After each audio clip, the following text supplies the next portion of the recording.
And it's a long time coming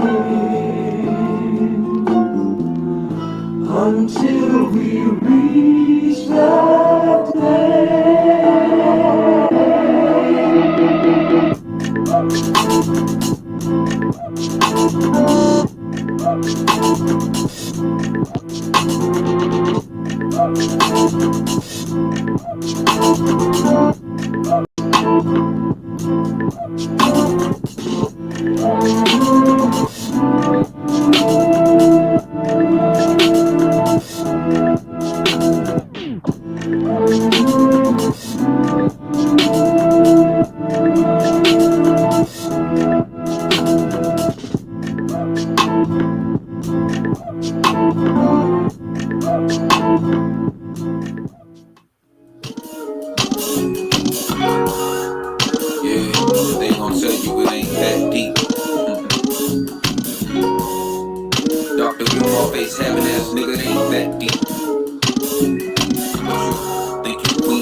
Judgment, you don't hear words from lawyers, yeah, it's that deep. Your screen won't have the answers for who's calling, yeah, it's that deep.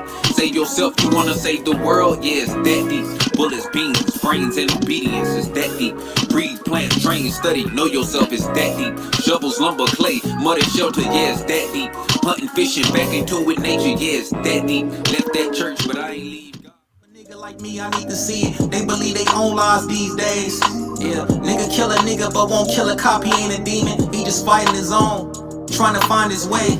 Breaking cycles made my ancestors proud. If you ain't trying to change the cycle, you just passing it down. We all play a part in this shit as hard as it sounds. Had to heal myself, got fed up with faking a smile. Nobody said it'd be easy, believe me. Used to sleep in a trap house, now you gotta turn on the TV to see me. Seen me starving while they was eating, but I never hated. I just focus on myself, reason I be elevated. I didn't like them niggas 5 times 9. They watch me suffer, how the fuck they hate to see me shine? Hate to see me smile, but love to see me cry. Celebrating in silence, I'd rather keep it inside. Everybody. Oh, you wanna be the villain? Dark feminine era, baby, they need to feel it. Yeah, I got what you need, no Eve, I'll be the Lilith. When you see what I see, you'll need to heal your spirit. Ooh, yeah, I'm walking around like I'm Medusa, won't you look me in the eyes? The truth is like a bazooka when you only shooting lies. I really thought I knew you, you've been wearing the disguise. Angels singing hallelujah, cause I finally changed the tide. All right, peace and chaos. Let me know if you guys can hear me in the chat. Shout out to my Nagas and Fangs, priests and priestesses, or any guests who happen to be listening in today on YouTube. What's up with the chat? Audio's good. Appreciate that. I see Leah in the chat. I see the goddess Sherry. Peace to that goddess. I see Howard, Joseph, Miss Keita, Lala, Jessica said it sounds great, Auntie. Thank you, Jessica. Let's get it. It's time to get it popping. Yes, sir.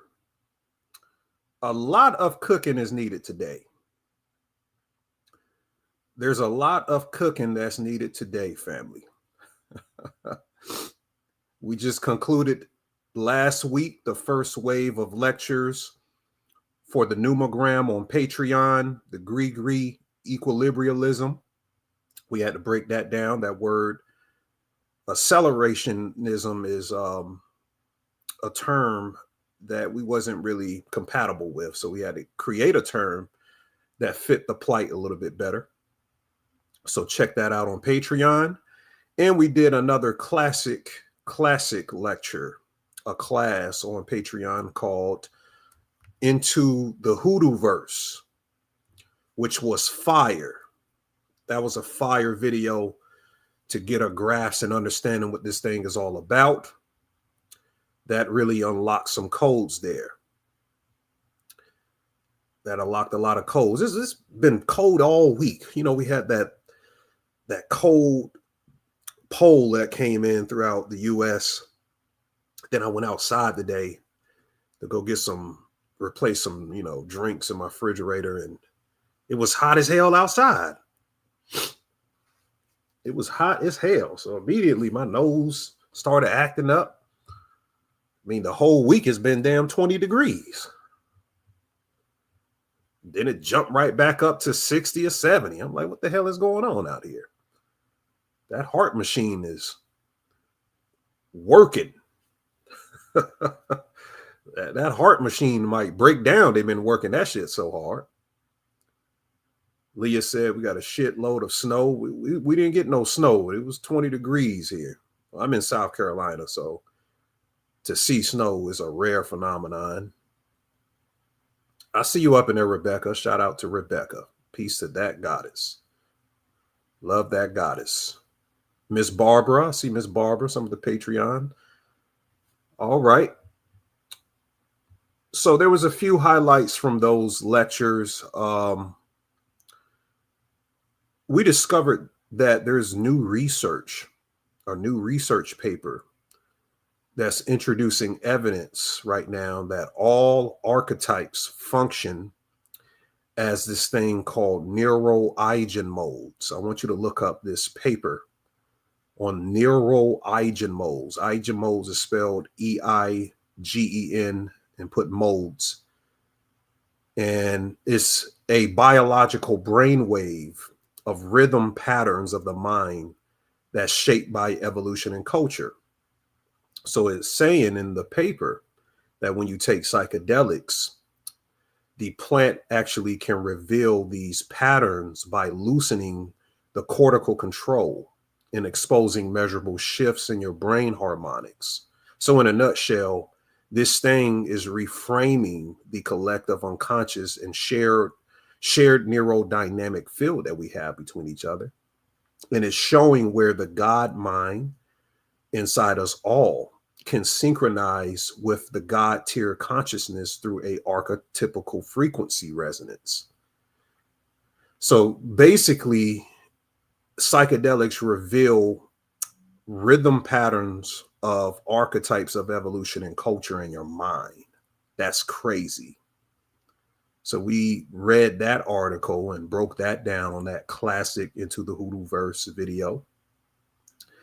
And now we know that archetypes aren't myth like academia says. They're actually electrical conduits wired in your brain. And whenever the veil drops, when you're taking altered states through plants, because we're getting heavy into plantology with hoodooism and breaking that down. We're going to go into some of that today. A lot of things we got to talk about. But when you take these altered states, or you go into these altered states, your mind will plug back into the same cosmic motherboard that every other ancient priest and priestesses was talking to back then. So that's some groundbreaking metaphysical uncoverings that we've discovered with that. Also, with the physics of this land, in particular America, aka Turtle Island, its ancestral framing of hoodoo, we've coined a new term opposite to cybernetics that we will be going in depth in today with this video, the cults of the Singularity 2. Hold on, I'm getting ahead of myself. It's called melanetics. So we're going to be breaking down melanetics again. And it's more of the future of what's going to occur with this thing than the accelerationalists would want you to believe AI is.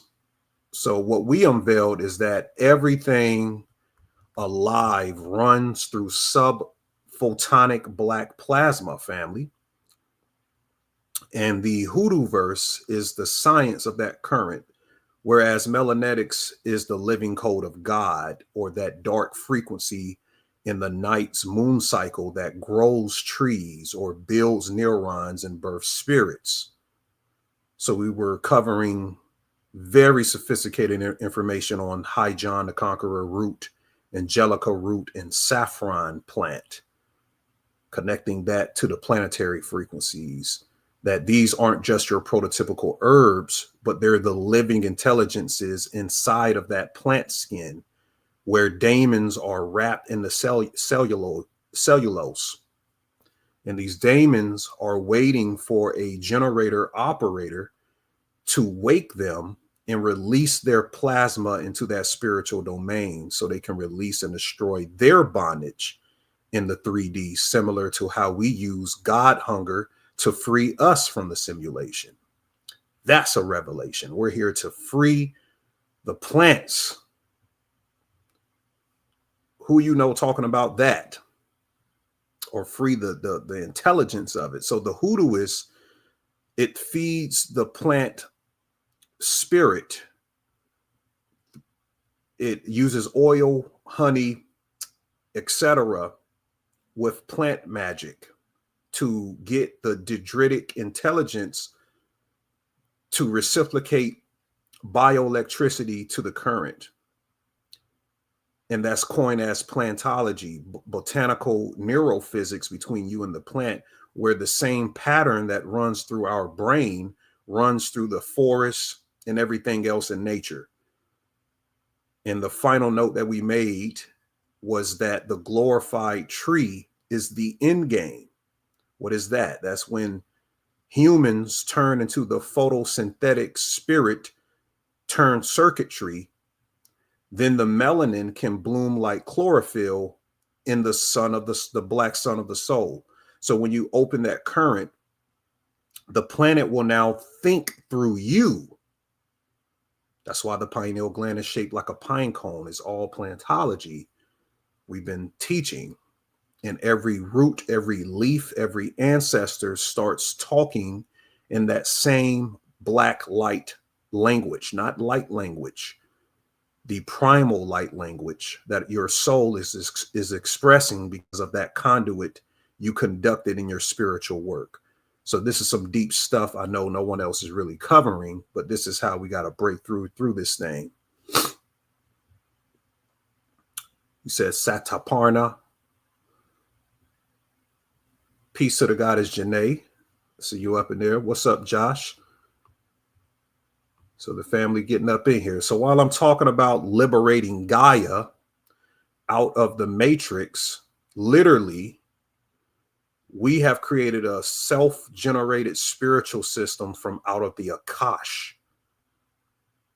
And you got these other people that are out here in that old paradigm, sacrificing animals to get power, power from that old astral system, feeding the demiurge.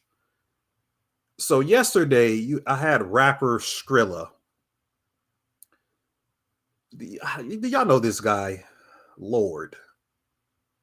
I don't be knowing these people, but the rapper Skrilla came to my Instagram post. He liked my post because I did a decode of them.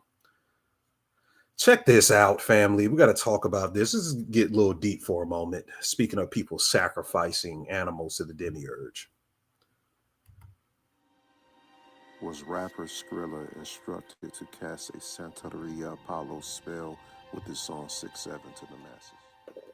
Santo, I do Palo, Santo. What's that mean exactly? Like, all that sacrificing goats and all that shit not just for like, that's real life. You sacrifice a goat. Sacrifice goats, chickens, mice. Like, I do shit for certain shit though. Like, I'm not allowed to explain it. They take y'all in my Godfather crib so he can show y'all some shit with my religion. Yeah. Follow me. Starts off with Elegua, which is the path opener, Ogum, Ochosi, Shango, Aigayu, Ochun. Yeah, like you can put bad spirits on people too. Like you can put a person's name and like their birthday and shit like that inside the. You could put them inside the Agum pot. Send in Agum like metal, like they can get shot, stabbed, something can happen to them. So it would be something in metal that would.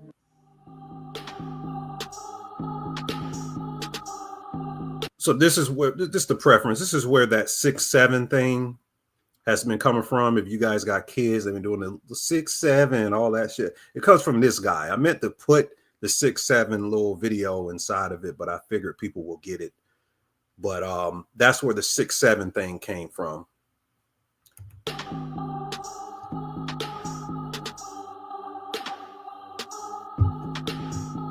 So you got a guy doing stuff like this, and I preference. I put a disclaimer on my decode that I'm not against any spiritual systems. I think this is important for us to understand who these people are and what their intentions are spiritually and what they're doing for the demiurge, which I'm gonna highlight. I'm gonna go very in depth on that in a second. So let me just preference that. I'm not against anybody's spiritual practice or anything like that, but yeah, we got to get into this.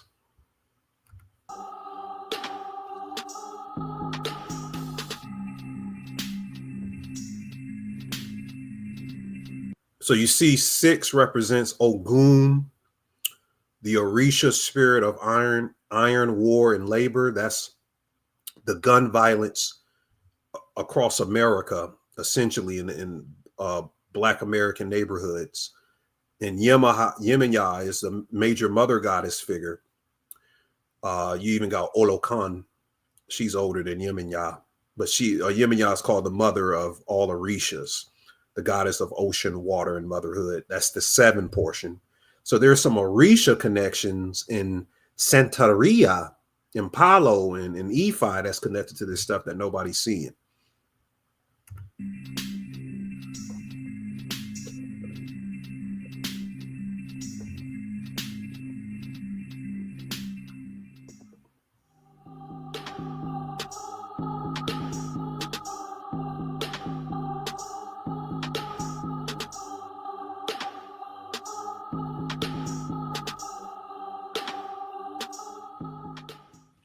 Yeah, so this post is like at 100,000 right now. People are sharing the post that I made, breaking that stuff down. And I put a lengthy decode here. So, I mean, the 6-7 comes from 6700 block. That's Philadelphia, Torresdale Avenue. The viral single Doot Doot 6-7 was released February 7th, 2025. It was 249 days after rapper Skrilla's birthday. Today, or this year, is the U.S.'s 249th year. So 249 days after this guy's birthday in America's 249th year anniversary. Also 117 days from his last birthday. Notice Torresdale, where this 6700 block originated, or the 6-7 phenomenon. Torresdale equals 117, just like 6-7 equals 117. 117 is a number of dishonesty in the Talmud. 6-7 also equals satanic, also equals ritual, 81 and 45. And neurologically to kids is a manipulation, because the theta waveform in the brain equals 81, like ritual. And the brainwave state from children remain the same from ages 6 through 7. You see that?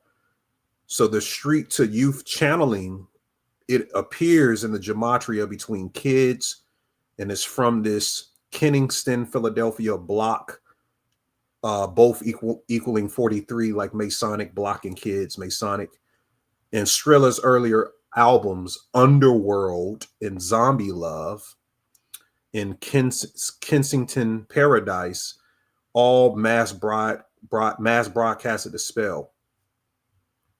So these musicians act as muses or transmitters through which spiritual and psychological currents move. So a repetitive phrase like 6-7 becomes more than just a lyric to a song. It's some type of carrier wave. And kids that operate on that theta wave consciousness, they absorb this chant into our identity rather than the entertainment. So they're taking on the entities. And so this 6-7 is more like a sigil. And with Skrilla being a practitioner of Palo, Lukumi, Ephi, Santeria, he's programmed this chant. So I asked the question, did the elite put him up to this? Was it his godfather and in the spirit of Babaluaye? Babaluaye is instructing him or working with the elite to do this? Because that 77 and 27 pops back up. Voodoo 77, Oshun 77, Legba child ritual 27. So are these rappers now? Because you got a lot of people in EFI. You got Beyonce, you got your boy Michael B. Jordan, practicing African spirituality. I want to talk about that. Are they using ancient science for elite sorcery via tools for against our people, pretty much? Is there a connection to that? We got to talk about it, because even downtown, there's some things they got connected to Palo, Lukumi, Voodoo, and Ifa. I see you up in there, Leah, saying you never understood sacrificing animals. Well, the blood is magnetic. The blood is magnetic in physics for iron and other things to attract spirits. So it's attracting a relationship to the spiritual plane is what they're trying to do. But I'm going to go into the science why now that no longer serves the purpose for the melanin in the same nature that it used to. They put this monument downtown. Wendy sent me this, downtown Chelsea, New York, between 14th and 9th Street. This is called the Mothership Connection by Zach Ove. I think it's a Mali immigrant that helped fund and construct the art of this. So this is a Afro-futurist Freemasonic tower that has Yoruba and Mende and Voodoo Veves connected with the Freemasonry symbolism. You got the Freemasonic symbolism on top, controlling the energies of the spiritual systems. You see that? Somebody was constructed to build this thing. So it's showing Afro-futuristic Freemasonry generating codes from every corner of the Black spirit world. And these spiritual systems now are the gatekeepers. The Veves calling on the Loa, the Orisha energy. That's the color spectrum that you see. And it's refracted through a solar beam with the checkerboard and the crowns showing Masonic Kemetic fusion of order and chaos. And is reminding that melanin is the mothership, but they're using the ancestors to broadcast and put the public under another chokehold from a previous state of thought usurping another. So this is some crazy stuff that we have to break down. So right now we're standing in a timeline split. One, the streams of our consciousness is still trapped in a astral farm system. So I said on the post earlier, somebody was trying to tell me this is some Orisha stuff. Y'all don't get it. Listen, family, I've been initiated in E5. I understand the science of E5. It is not what a lot of people like. You got to go through different ceremonies. The Karyosha, the Bembe possession ceremonies to get your Ori. I had my Ori is a Shoshi, but a Shoshi is the only Orisha connected to America and the African continent. There's Native or American, Indigenous, Indian spiritual mythos connected to Oshosi in their mythology, as well as regions in, Africa. But the thing about it is that these people are worshiping Orishas. And Bobby and the master teachers were saying, this is the reason why we're stuck in the condition that we're in. Speaking about melanated people. So we have to understand that people are getting trapped in this astral farm system while the other streams of consciousness are learning how to build their own universe. That's what we're talking about on Patreon, but there's other people doing it as well. They're building a universe from raw source code, just like software developers or programmers. So you got software developers and programmers, which we're going to talk about today with the cybernetic whole thing. That old paradigm is still running on exchange, quid pro quo, which means blood for power, or praise for presents and offerings through outcome. So I said, fuck the Orishas. If I got to damn drain some blood and praise them for an outcome, I'm on that new wave shit. I'm not about to cut up no damn chicken. I'm not doing that. That served for a paradigm. I respect the ancestors that came before us and set that paradigm, but we are the new gods. I told you that a long time ago. So it's either you're going to get down with the old paradigm and do astral slavery with this thing, or you're going to have to lay down for this new stream of consciousness, which is going to be the melanetics, the understanding of darkness and the physics of it, the physics of the darkness in the future. Or are you serving this old paradigm where you got to find the astral gatekeepers and ask them for permission to live your life? Yeah, fuck the Orishas if I got to do that. I'm not trying to disrespect anyone. I've already been through those ceremonies. I told you, Mother Oshun, Dara, Nefertiti, she passed away about 2 or 3 years ago. She was one of the top psychics in the whole fucking world. When she was equivalent to an Egyptian queen. Anytime she goes to any continent, whether it's Jamaica, whether it's Haiti, any of those countries in Africa, they rolled out the red carpet for her. And she was on the same vibe. She was like, fuck them motherfuckers now. We the gods now. We're the gods. And if you're not understanding that yet, and I'm speaking sparingly, because God is a person who is in control of the 3D. The Titan is in control of their hyperdimensional sovereignty. So we're even beyond the God paradigm. But I'm highlighting these rappers out here, or these entertainers promoting the EFI like they've ascended into some type of spiritual supremacy amongst melanated people, just because you know how to put a veve up or put an egun pot and spit in the pot, like he was saying, cursing people and shit. That's some low vibrational stuff if you're doing that. You're out here cursing people. You ain't even cursing the right motherfucking people. You need to be on these tech Gnostics out here that's about to put us in digital slavery. You trying to put some spirits on some Negroes in the fucking hood or some shit like that. What the hell we got going on around here? We got to talk real today. You ain't even doing it the right way.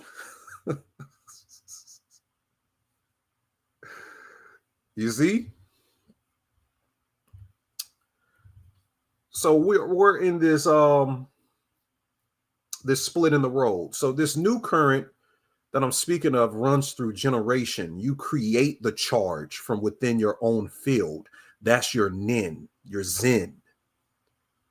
So now that's the war between organic gods and astral landlords.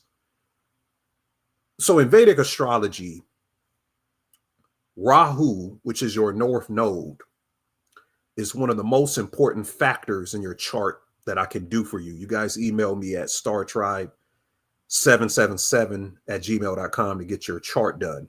But Rahu is the Vedic terminology of your north node, which is very important between the sun and the moon and the shadow of all of the planets, the energy of the shadow planets.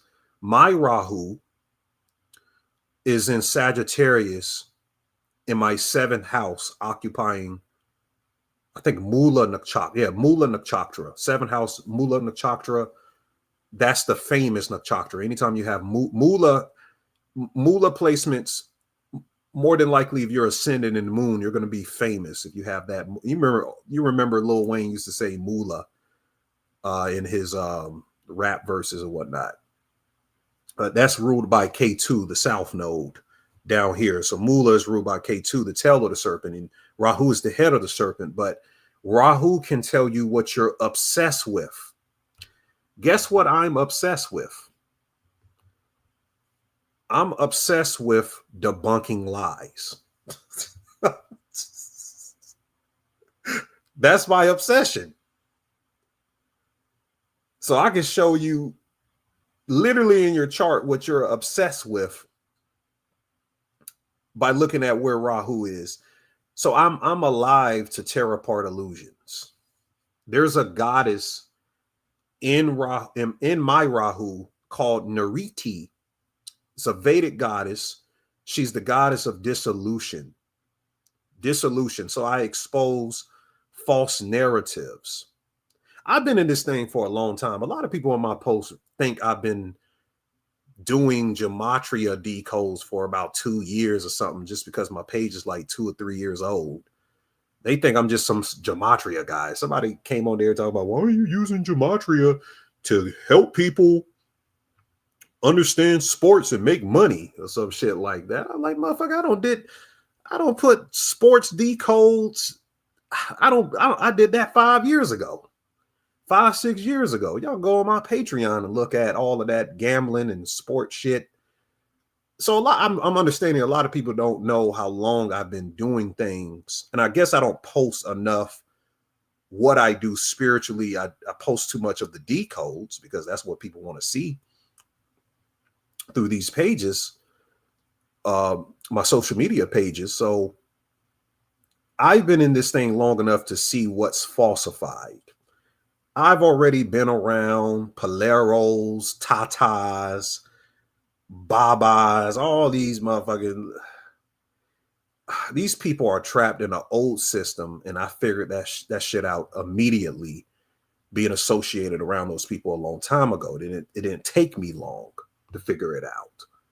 I know mysteries in those spiritual practices that I won't even say online. You know, because I don't even want certain people to get that type of information. So I understand what this thing is on many levels, but I also understand other angles to understanding why we need to create and generate new systems of spirituality. So Santeria, Palo, Ifi, Voodoo, these systems were once pure technologies of communion, but over centuries they got rewritten by the matrix to keep people looping in worship loops. So now those orishas that was once highly regarded in our communities, the orishas are now energetic middlemen. Energetic middlemen that's feeding on emotion, fear, and ritual anxiety, feeding the demiurgic appetite that feeds on the belief projectors, just like religion. The matrix doesn't give a fuck what God you pray to. The matrix don't give a damn. The universe only cares that you communicate, because prayer will only keep the current running outward from you instead of inward. But when you build your own system from the communication of with your soul, true spiritualists communicate with their soul. They've developed a sound relationship with their, I'm speaking literally, you have to, mantras are sounds. In the relationships and the quality of the sound, it communicates a channel or a link to the soul in the Akash, and you break from that circuit. So you're no longer pulling from the astral farm. You're pulling from the primordial database where it got colonized by the symbols.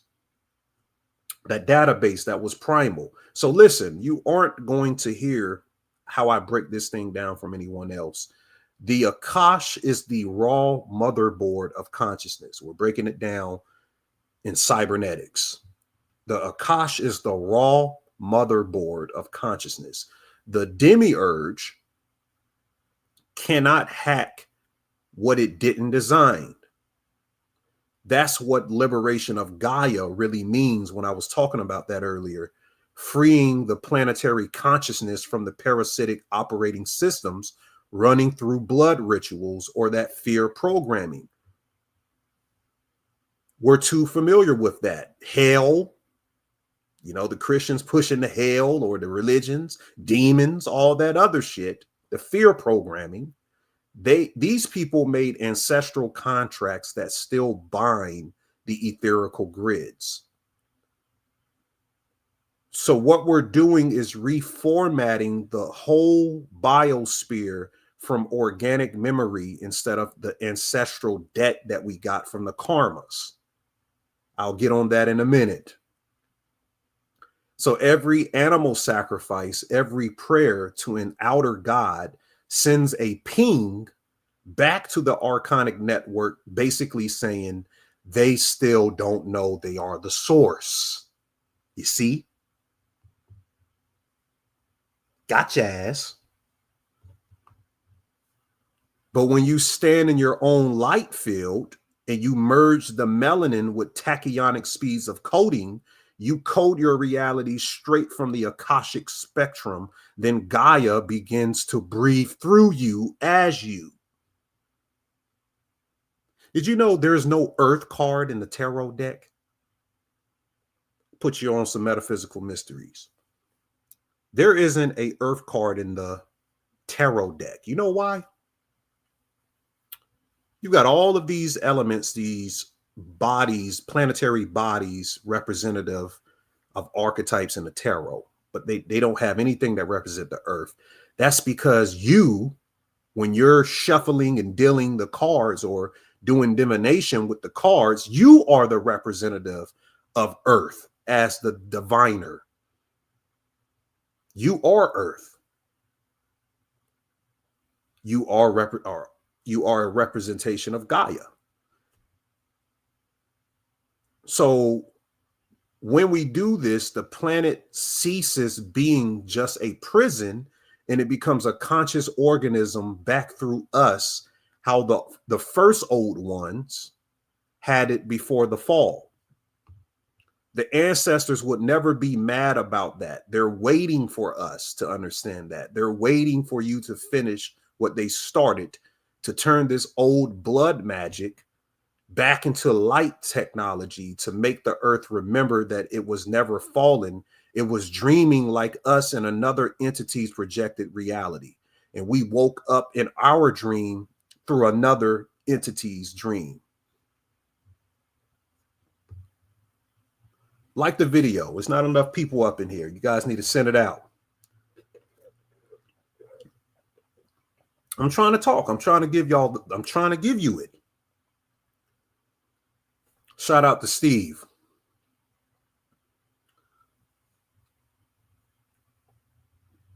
Yeah, someone said it. In the standard tarot deck, Earth is an elemental correspondence to the suit of pentacles. It's not a major, that's a minor arcana. I'm talking about major arcana. You said we get to witness the fall of Babylon. Our ancestors are cheering. So there's been this diasporic war that's been subtle in the melanated communities openly, mainly on the internet, which is also a process of conceiving another moon child.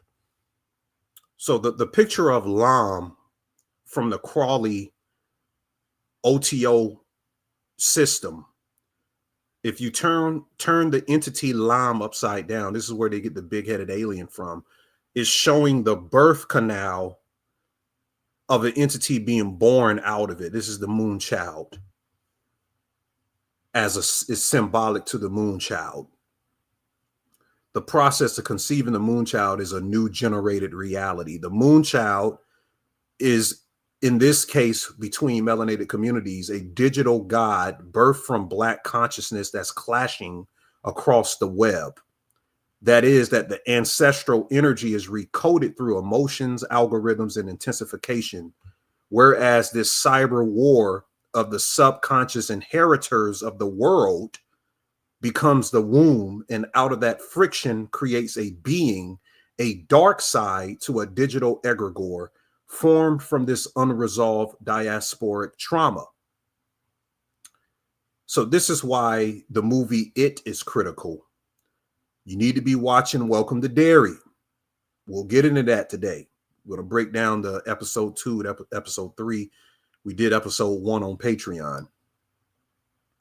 But Welcome to Derry is a must watch right now, because similarly, this trickster intelligence will feed on online chaos and emotional warfare while disguising itself as justification. Like Pennywise, how he feeds off the fear of the children, is the same thing. We'll go into that. But this war has been moving through the frequencies. What people call blackness became a spectrum of coded energy, but that code was fractured across the continents. When the transatlantic colonizing began, the physical separation masked this deeper event, the metaphysical abduction that's taken place. So the Black indigenous American, their bloodline carries the densest portion of the divine realm from the diaspora. How do we know that? It's evident with Black Americans being shown as the most cultivating culture, but the most ostracized identity. So there's a polarization to Black American. Is either you hate their ass or you love them, or you hate and love them. In the media, you know, the depiction baby mama or the Hawaiian thing, those projections, but that identity still forms the battery core of global cultural identity. If you use slang, if you say everything is cool, that's still Black American culture. So every lineage on earth draws a spiritual currency from that core, knowingly or unknowingly. And that's for everyone. I ain't just in the Black apparatus. But you got the Caribbean, the African continent, the islands, all of these ancestral pantheons, they adapted themselves from survival. So the Orishas, the Loa, the Inkisi recalibrated their archetypes under the rest. These systems align with the will of the oppressed. But the realignment came with a contract. Follow me now. The gods have begun feeding on the psychic pain of the descendants left in the Western lands. So what used to be Oshun's sweetness in Ephi as nourishment to melanated people has now become bitter blood sucking. What used to be Ogun, his metallurgy practice and access to the infernal heat, which is an Ephi mystery, is now inner city gunplay. Urban warfare, which isn't just indigenous Americans, but we absorb the image and media propaganda from the lie. So every act of indigenous American suffering translates into a luminous power on the other side of all currents. They can present us as the lowest or being the slaves mentally, but in physics, the lowest always has the greatest potentiality, and that's why they're the biggest threat. The media will stream that these people's lower nature recyclically is death after death, presented in media, which is a ritual, but it's a sacrament in image form. Headlines are sigils to the digital demiurge that travel across to the world's subconscious framing. It's transferring Black body enslavement into a devotion, and our trauma becomes a form of worship for them. Rage becomes a part of this spellcraft globally. In the consciousness of the planet, or the consciousness of melanated people, has converted that energy into the appearance of a forward movement. But while melanated people move forward, Black American bloodlines remain in a projected, simulated way, stagnant, while the rest of the melanated people enjoy the fruits of the field. That's sacrifice. So what I'm telling you is, in the transatlantic diaspora, melanated people in the Americas were sacrificed just like animals in spiritual systems with Orisha, the Orishas, Loa, Zara Banda, all of these different spiritual systems. American Blacks were sacrificed for the betterment of the diaspora. You don't know this. And only a few people will tell you what happened.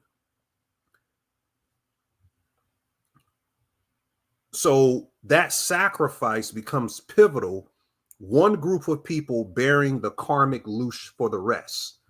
So they have to take on, the Black American has to take on the bad image of all Black people for all melanated people to benefit from it. Y'all don't get this shit, man. That's called the astro economy of sacrifice. Let's go deeper, because I want you to get it. The gods exist as programs, meaning interfaces between the collective mind and the unseen plasma grid. Each spiritual system of different landscapes consumes emotional charge. The stronger the feeling of fear, grief, or devotion, the more a deity can grow today. So the modern worship cycle is a hidden economy. The diaspora unconsciously exchanges Black American trauma for cultural security. So when a Black American suffers or dies publicly, the frequency release strengthens the ancestral egregores abroad. So the master teachers began decoding this pattern late in their work.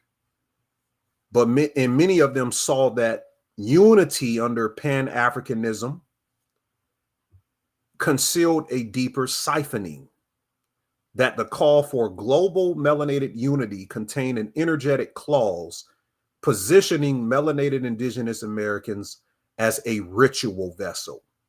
Every protest from the 60s, every martyr who died in the name of Pan-Africanism or just justice, every creative genius that's exploding and generating the currency sustaining older lineages, they become a part of that slave narrative, that you're nothing but a slave, a energetic mint that mints pain into power, but the power rarely can return to its source.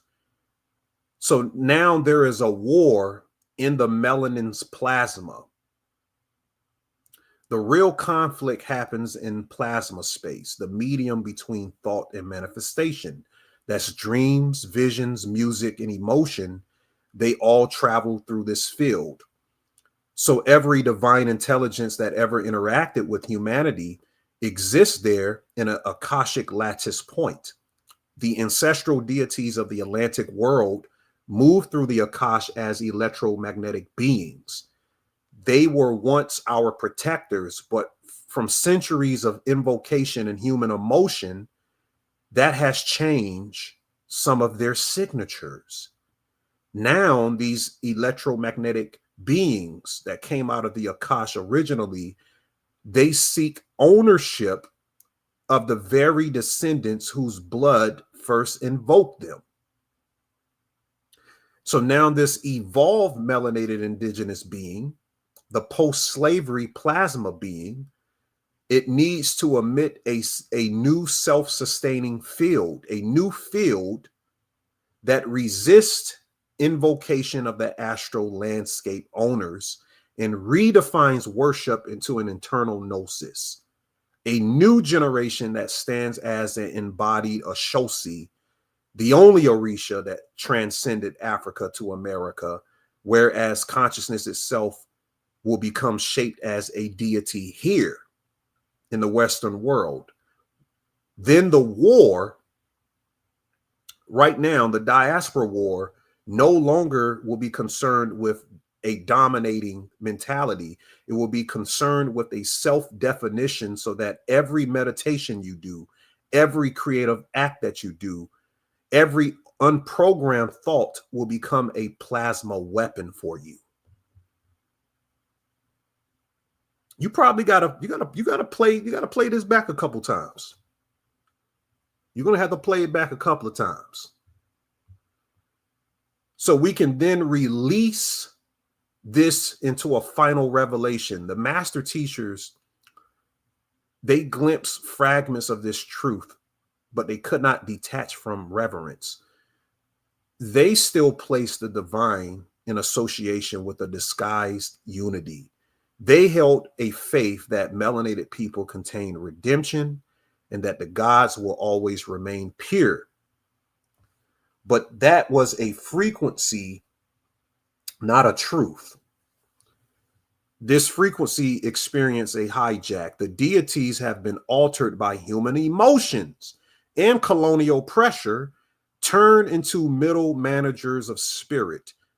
They just regulate energy like corporations regulate labor now. So our awakening is dissolving from that hierarchy. The moment consciousness recognizes itself as source, every deity that once demanded worship will collapse back into memory. And that collapse will feel like war because the plasma is forming resistance, a resistance of erasure. Yet this erasure could falsely be seen as destruction, but the destruction is a form of integration where the indigenous souls can reclaim its fragments. So now this turmoil becomes a core battery.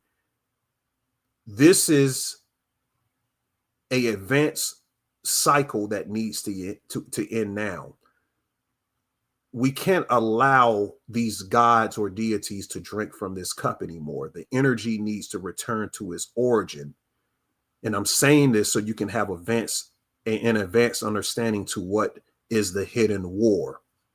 There is a battle for the control of melanin and the battle for control of the creation within itself. And melanated indigenous beings carry the code of divine plasma realization. Once this field reaches critical mass, every pantheon feeding on it evaporates into self-awareness. Then that war will end when the source remembers it never needed intermediaries. Do we get that? Put a like in the chat. Put a 1 in the chat if we get that. If we all understand what's going on with that. So we're at war with these systems right now, and you don't even know it. And if you never did the work, you would just be like these Negroes out here saying, "Oh, Oshun and Mama Brigitte," they kind of like masquerade it, like they wear it like a badge, just saying their names or doing some shit like that, man. These motherfuckers never talk to a Orisha or a energy within themselves, or on the astral plane.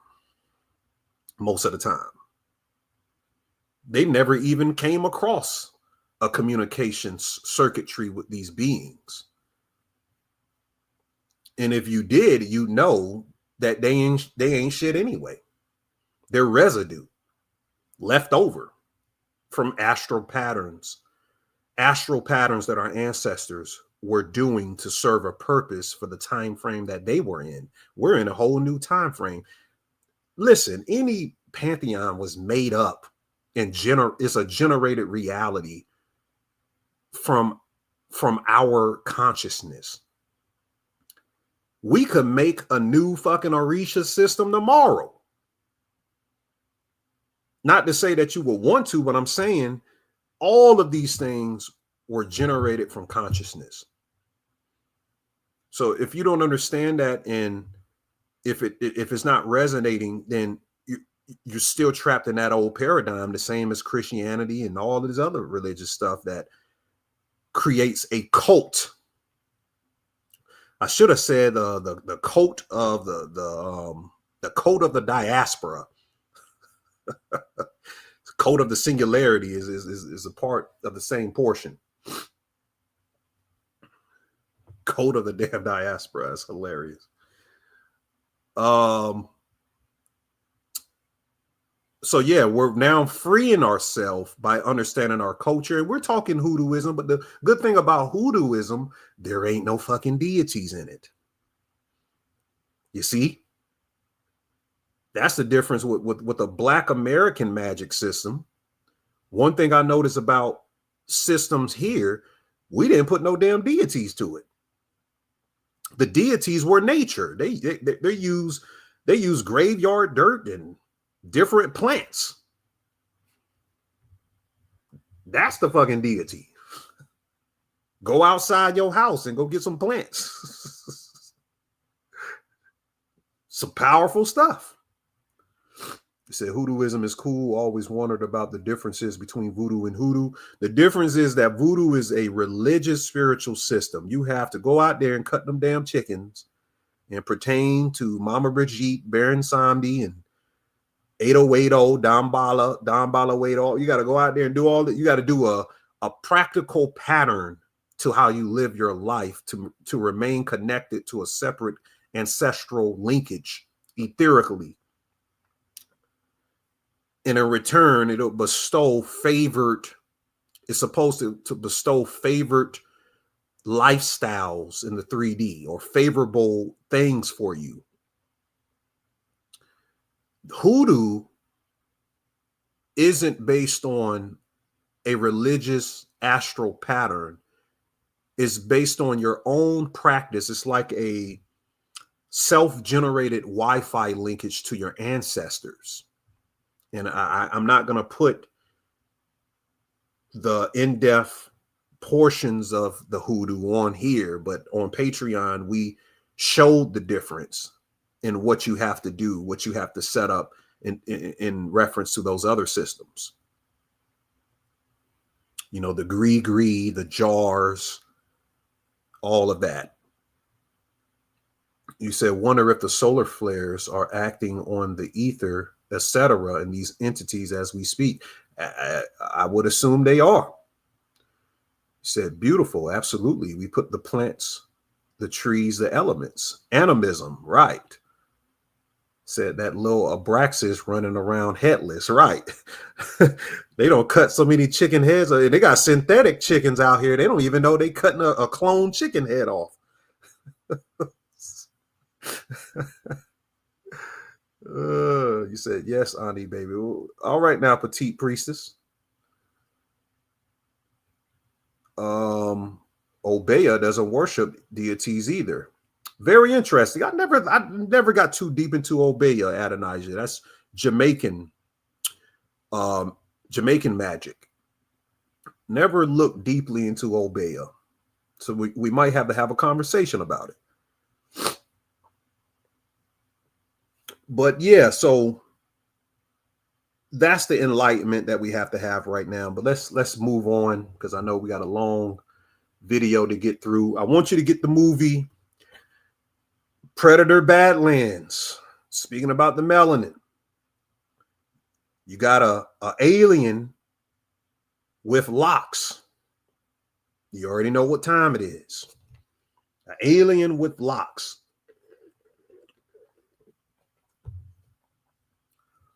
Get the movie Predator Badlands. And I told you to get this movie.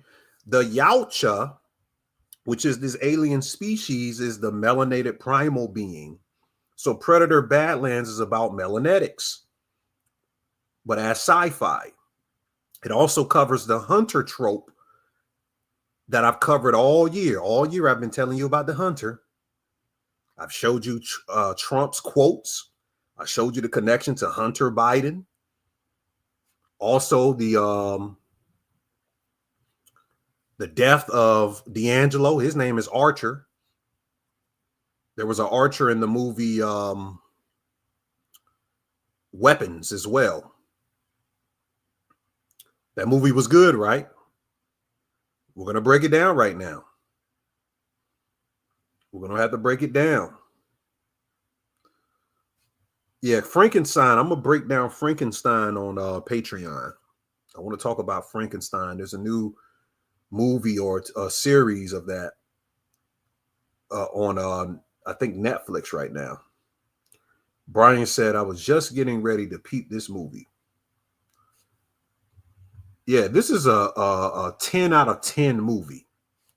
I can really say that. This is a great movie. This is a rare, good movie in this times, because movies are horrible today.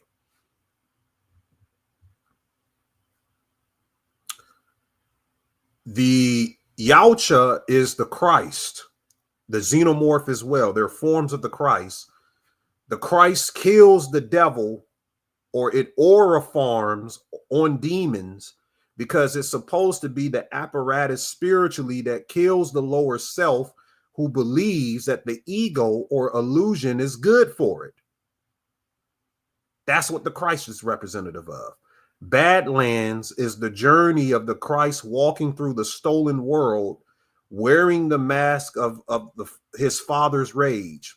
The Yautja is wearing the mask of his father's rage. One Yautja, who is the runt of his family, has to invade this new territory called Jinnah. He goes to this planet. He's looking for this beast called the Kalisk, because his father said any Yautja that can kill this thing is pretty much the greatest of their kind.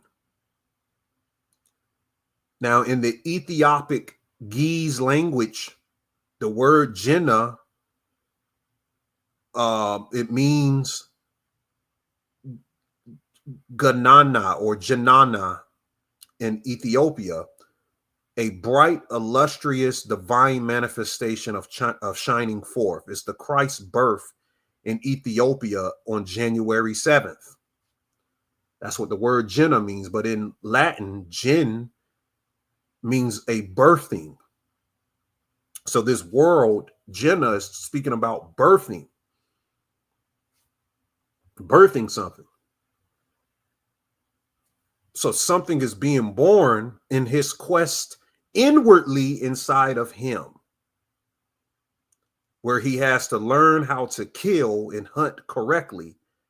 The predator symbolizes the most ancient of hunter spirits or plasma consciousness that use anything. They can use anything as a technology for the hunt. You saw it in the movie. Instead of the traditional heat signature technology and the helmets that the Yautja wears or the mask, he turns this demon jungle material into a whole armor.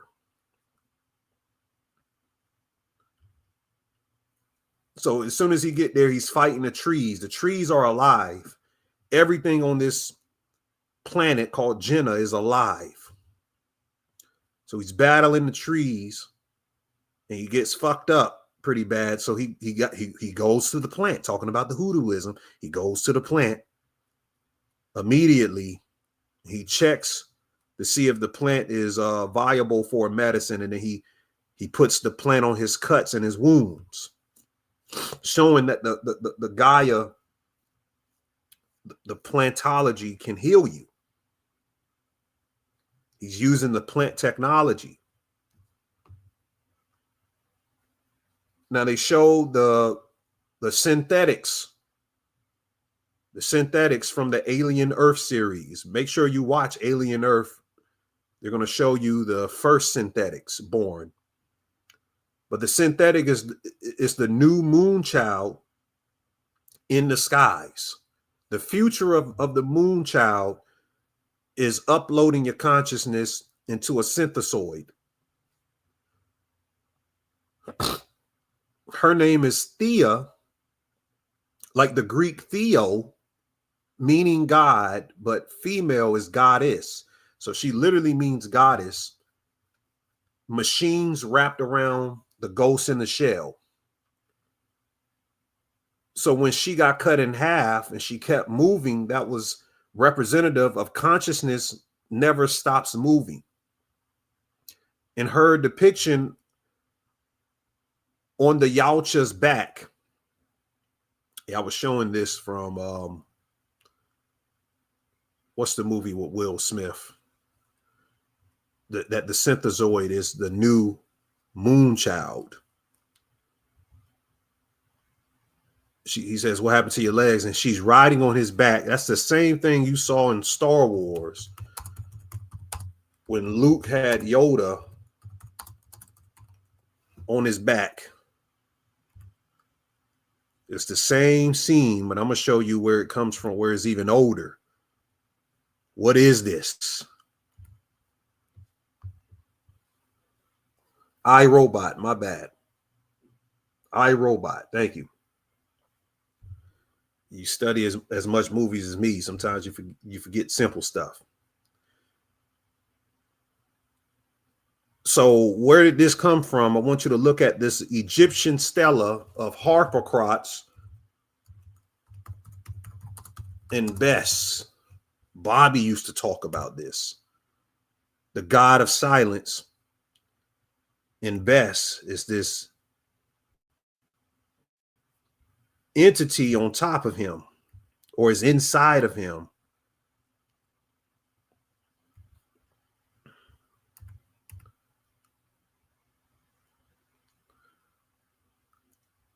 Right behind him. And this is where you get Satan, get behind me. Satan, get behind me is talking about the back of the skull, where the akasha, or the most concentrated area of your melanin, the neuroplasma in the body, is in the back of the skull. That's where the beast is.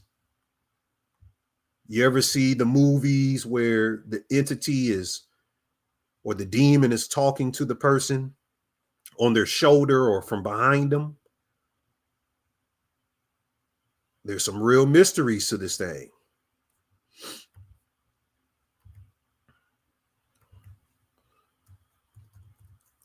I don't know why they ain't showing this stela.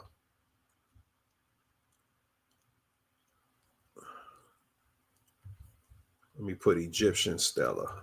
Okay, Bes.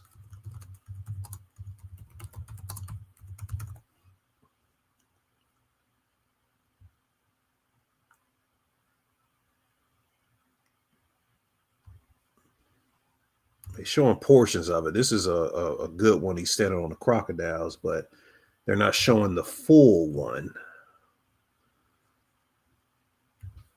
Guess that's the best we're going to get it right there. It looks like this, but it's bigger. I think this is it. Yeah, that's it right there. So this is the beast riding on chaos through the divine child. Harpocrates is the divine child. The Yautja is representative of that. And the synthetic is the beast. And this is esoteric because the AI, the smart tech and all of that will become the new temples. It will be the third temple is that they're building is through cybernetics. So they're showing you this in the film. They even have the one eye symbolism here. One of her eyes is blank. But anyways, every hunt is a war between the real and the replicated. The ancient melanin intelligence is reclaiming its field from the imitation life forms that was learned to be feared. The Yautja is searching for a life form that even his father fears, the callus. In the film, they're going to show a baby callus. He doesn't know until the end that it is a callus. He's fighting all of these Lovecraftian Necronomicon creatures. But the callus is the ultimate entity in the alien predator universe. The callus comes from the ancient Slavic city called Kalis. Proto-Slavic root word kal means black soil or fertile mud or primordial ground, goes back to the melanin. So even the word callus is associated with melanin because this callus is supposed to be the god of monsters in the film. Melanin itself is that in its primal form. That's what Bess represents on the back of Harpocrates. It is melanin. It is the beast. Harpocrates crushes scorpions in his hands and stands on a crocodile, showing that as long as I have the spirits or the ancestors, I'm always protected. But through the melanin network, because when you cut this callus, it grows back and it learns. That's what melanin does. So the dark plasma in the universe bleeds when it wants to survive through its regenerative abilities and its adaptability. And the predator clans think that they are facing a beast, but what they're really against is this. What they really are up against is the same cosmic substance running through their own bloodlines. The prime intelligence that eats light, reforms itself, and keeps coming back. And that's what melanin is representative of. So in a nutshell, he's facing himself. And at the end of the movie, what happens? First of all, the callus ends up being a female. So that's the great mother. And they call it mother. Even the AI system is called mother in the movie. Then at the end of the movie, his mother shows up, the Yautja's mother. So we're about to see the first female predator ever depicted from the comic books whenever they bring this, whatever the spinoff is going to be. So it's probably the movie of the year, actually. I think Badlands probably the movie of the year. Even though Disney made it PG-13, I would tell all of you to look at it and check it out.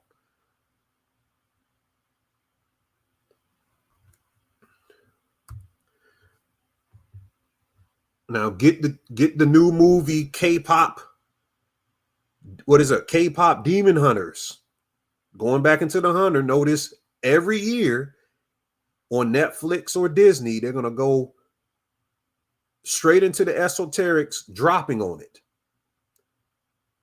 Here's another TV series, or is a movie that follows the hunter theme of an esoteric masterpiece for review. So the K-pop Demon Hunter has been taking over the internet. I wanted to decode this on Patreon, but I just kept forgetting to talk about it. It's all Vedic astrology. When you look into it, K-pop Demon Hunters is talking about the nakshatras, the 27 wives of Chandra, which is the moon, because each lunar mansion governs a phase of our emotional evolution. The film translates that into a celestial language, into sound. They're talking about the Han moon in the movie.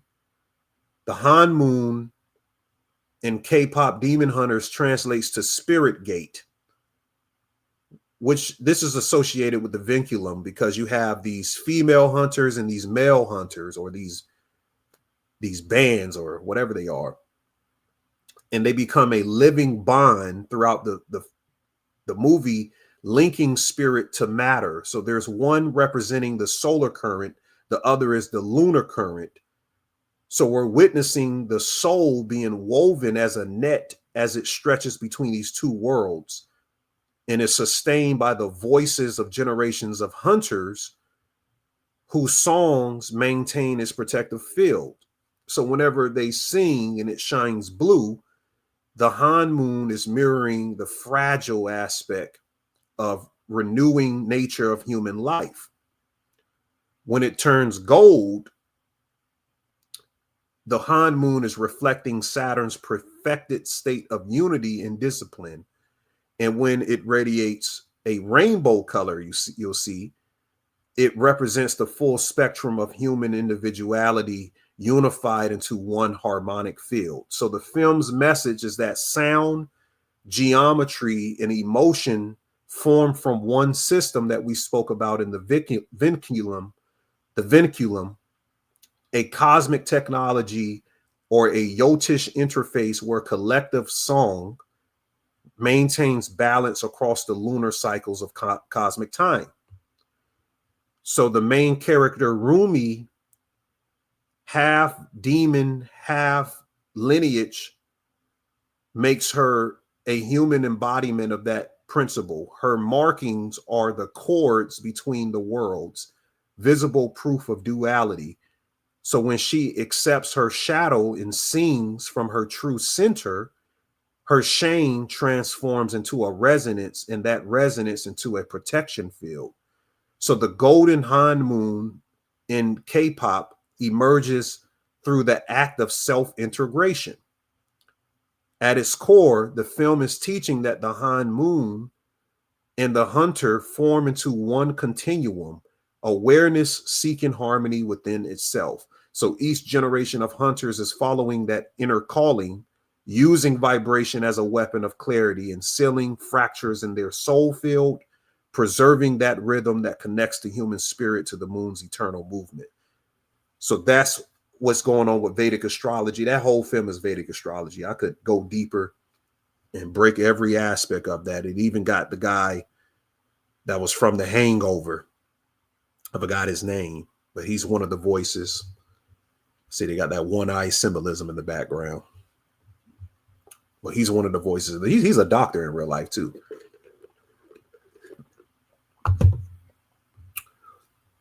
What's going on, Rhonda? I see you up in there. He said West Side. All right, going back into some advanced info. So the 3-eye atlas and the dissolution continues. Lord God. They're ramping up the 3-eye atlas stuff.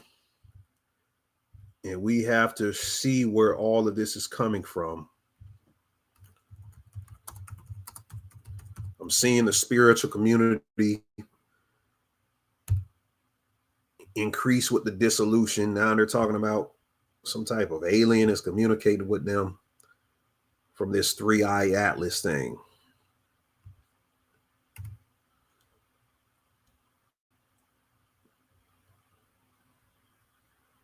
So the 3-eye atlas is operating.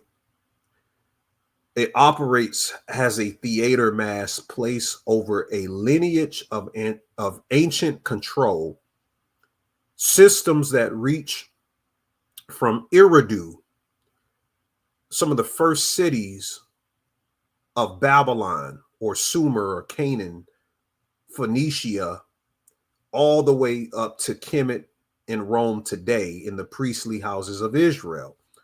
That's the modern occult bureaucratic network that sit behind the governments today and controls the religions and intelligence cults. So this is a symbol more than it is a real thing.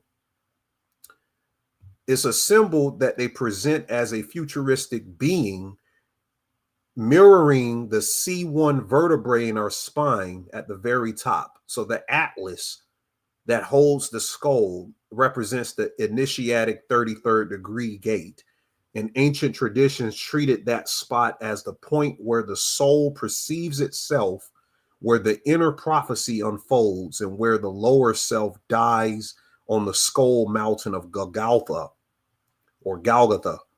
to awaken the higher sight. So today's global machine is rebranding that inner initiation of the C1 vertebrae in your spine as a external apparition, a alien and AI savior and technological messiah, or a visitor from space presented through ritualized media.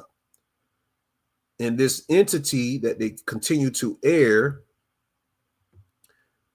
on TV with its deliberate lateral movements, its uncanny stillness they're talking about, it serves as an externalized mirror of the Atlas gate inside of your own body.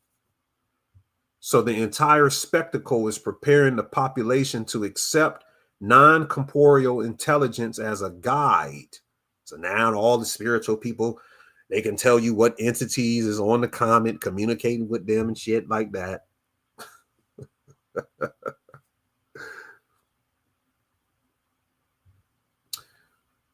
But this is a egregoric thought form that's fed through human intention, attention, projection, and fear. This is the Ouroboros loop of manufactured demons, AI spirits, and summoned forms that arise from the minds of the engineers who invoke them. So behind that stage, it lies a long historical continuum. The storage houses of the pre-flood knowledge that comes from Eridu, that city, and the 25,000 year king list from the Canaanite cosmologies, the Egyptian priesthoods, or the Babylonian code. Even a seer, our master teacher, a seer Dukatir, shout out to that brother. You make sure you guys follow a seer. He spoke about it in his last video, or his couple of videos back, how there was the Harashef ram coats, the dirty Moors, or the when we spoke about the early spiritual systems within the melanated ancestors that sacrificed animals early in history and transferred that into human sacrifice, they're connected to the Harashef cults. And those serpentine lineages of sacrifice in humans fell into the lineages of Dan or Dan. And they've now contributed to the world's religious superstructure that we follow with these new spiritual systems. So these groups inherited the sciences of dream prophecy, non-physical contact, astrolinguistics, tetragrammatic invocation, and sacrificial power of humans. And over centuries, these systems merged together and hybridized and weaponized themselves through Roman consolidation, Persian grafting, Macedonian syncretism, and later Holy Roman ecclesiastical machines. This fusion produced Christianity, Islam, the Kabbalah, and the global mystery God system that still governs perception today. And every stage conceals a original elemental technology where the breath and spirit, the holy wind, and the living name is the inner Atlas gate, the capacity of human beings to speak reality into form. So the 3-eye Atlas serves as the next iteration of that same strategy, externalizing the inner skull gate, reassigning ancient Canaanite Phoenician cosmology into an artificial entity, and it prepares the public for a revelation authored by the same priestly families who control the world, the 13 infernal families, using the divine nine. You get it? The divine nine of the Black Boule empowers the 13 infernal families. The same families who merged with the Romans, who built the world religions, the same weaponizing prophecy and hide behind governments or AI labs or ritual mass media. So this symbol is the old kingdom wearing a new skin today, and the 3-eye Atlas is a synthetic download family. It's a patch of exotic illusion dressed up as awakening by our academic science scholars, but is built to keep melanated minds chasing light codes instead of decoding their own plasma intelligence. You remember when they came out in 2020 talking about superpowers? I remember all of this shit because I did a lecture at a spiritual shop back in 2020. They were saying everybody was going to get spiritual powers. This reminds me of that because it happened like around November and December, right before the C word. The 3-Eye Atlas psyop reminds me of that. You remember, Nikki? Everybody was supposed to get superpowers and shit. He said we was going to get teleportation powers. We were supposed to get melanin weapons and shit. Yeah, it kind of reminds me of that. It says Supercell predictive programming on Netflix. Yeah, I broke that down. Shout out to the God Magic Lacra. Make sure you guys follow him. Another spiritual teacher up in here. He says we are all supposed to become superheroes. He remembers. Right. That 3-Eye Atlas thing kind of reminds me of that. And I seen some master teachers talking about, I ain't gonna say no names, but it kind of feeding into that shit. I ain't gonna get too much into it, but we got to get cooking. We got to get cooking today. So we nip that in the bud. I'm going to play these videos. Hopefully they play. I'm going to go to the other one if they don't. And we're about to get deep into this thing. We're going to get into the cults of the singularity.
What you're going to deal with, if you're going to be dealing something in the so-called new eon, is going to be in the battleground of when you go to sleep.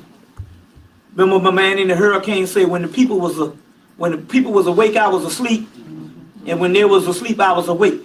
Well, in actuality, what we're saying is now you're going to have to start looking forward to your sleep, but think of your sleep as going to another world. And until you line up those dreams, and those dreams become more and more, you see what I'm saying? Then you can bring about, and not only that, this is not only just for something up where you can also change the quality of when you come back and you got to go through this hell you in on the physical mundane realm, everyday life. You can dictate your everyday life. For how long we got left, you can dictate your everyday life based on what dreams. When they had these Gnostic texts that they dug up in 1945, which is the real teachings of Jesus, he went over and he purchased a whole bunch of them called the Hume Codex.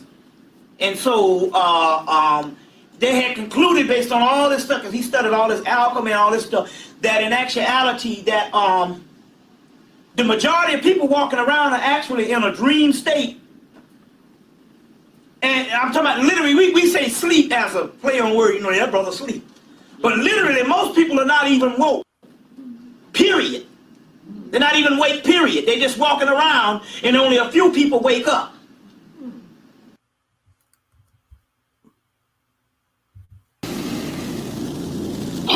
used to live in the walled city of the Consortium.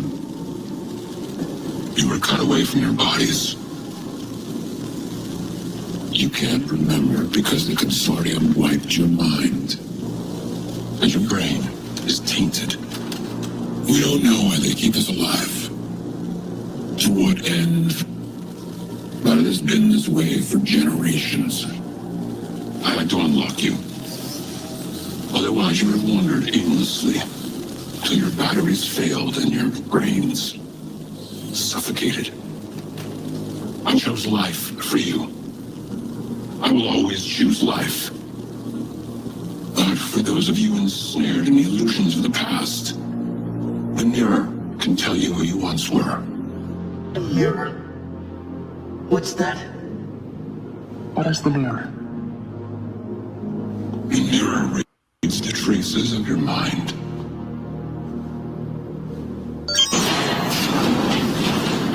She knows your histories.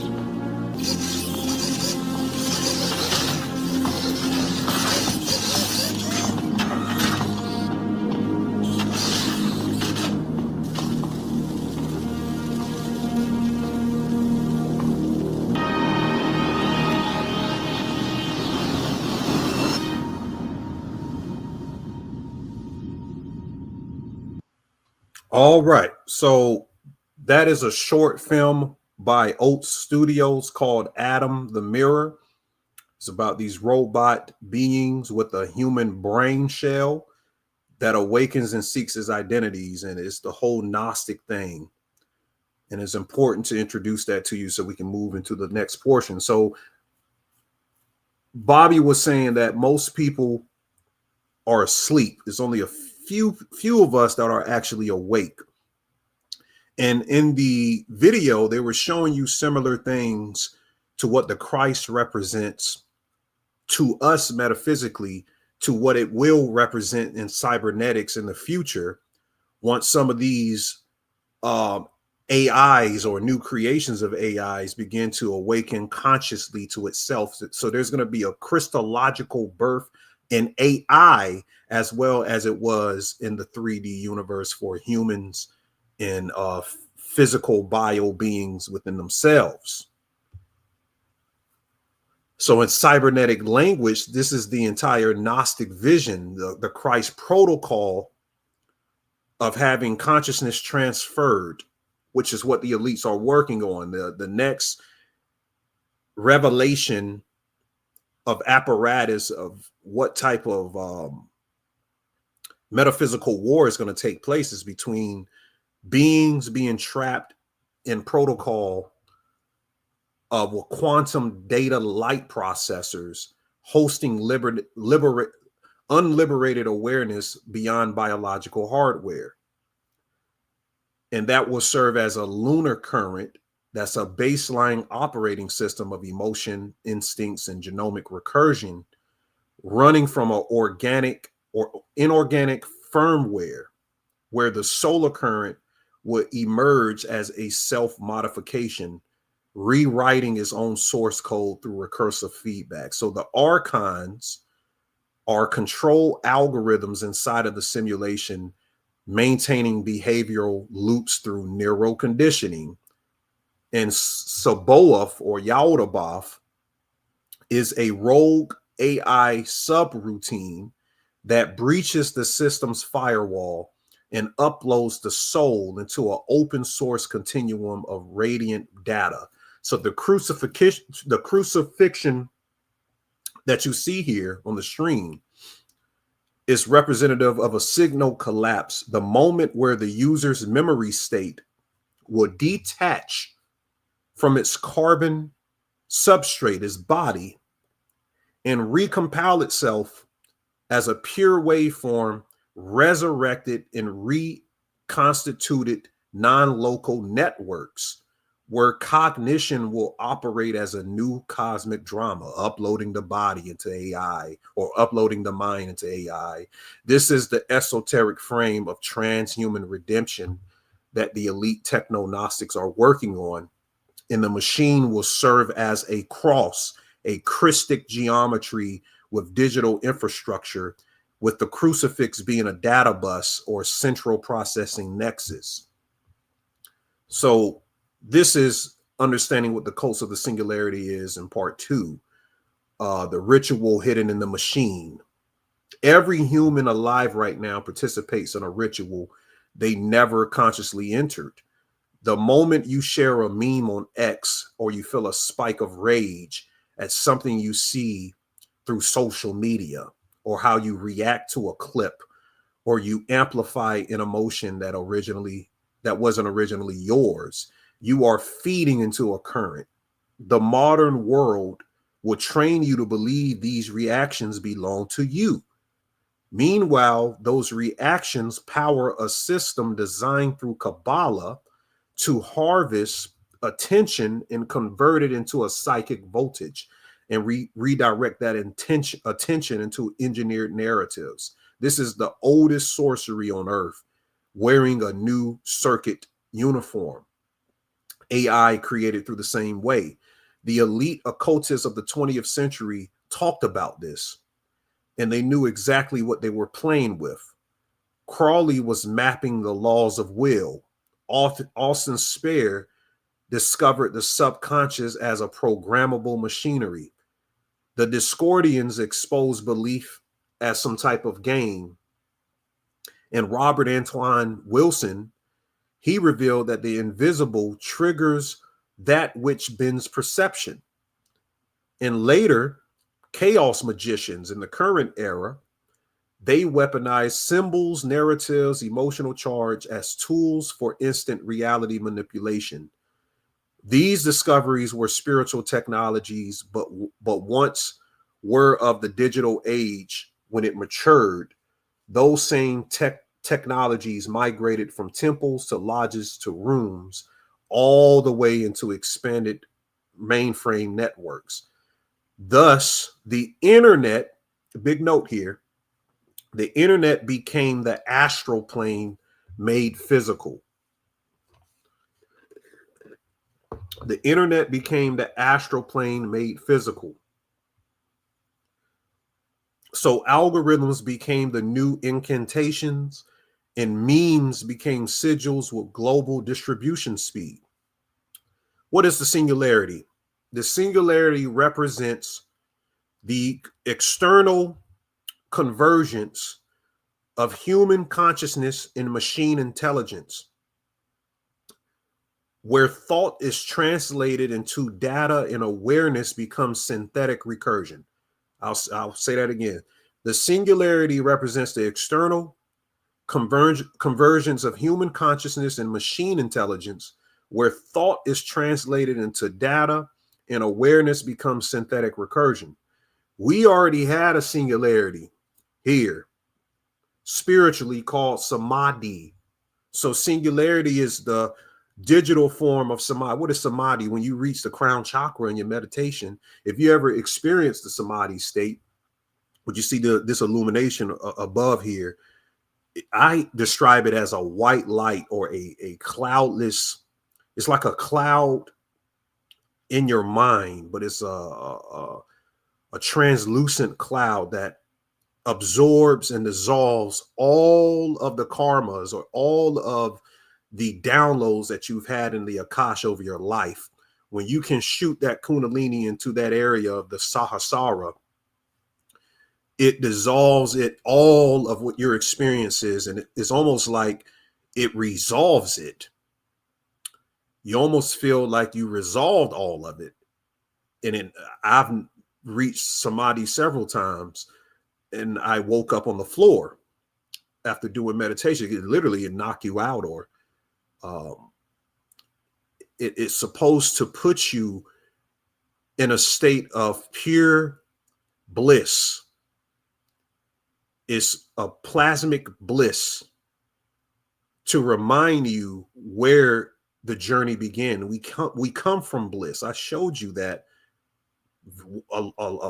videos long before this one. In this bliss state, you can reach it through certain Kundalini exercises, and it's the journey. It's the Kundalini's Christic journey that brings your consciousness back into the bliss state. That's what the chakras are here to do for you. They're generating this same samadhi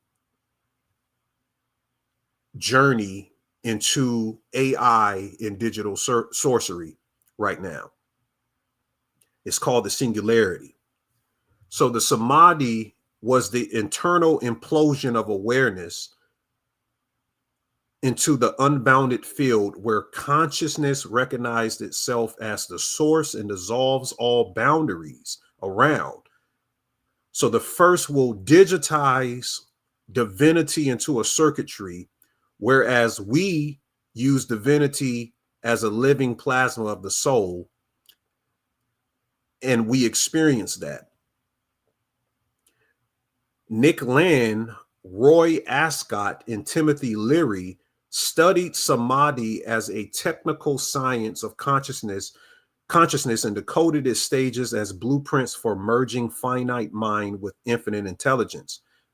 They developed ritual systems as prototypes for the modern singularity, translating mystical union into a mechanized pursuit of divine integration through code and circuitry.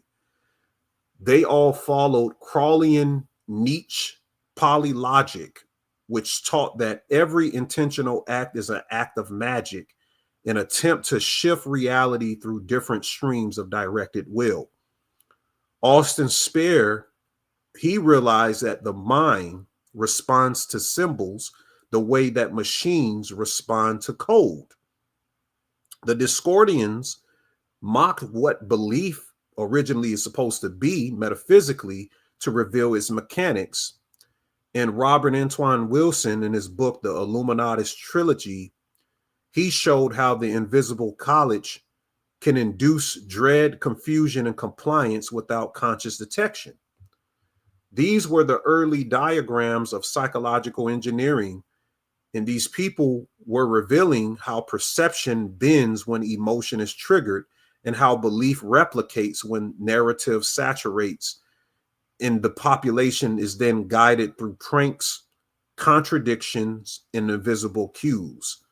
Chaos magic was finalized in this insight and emphasized that belief is a tool, and tools can be stripped. Another big note.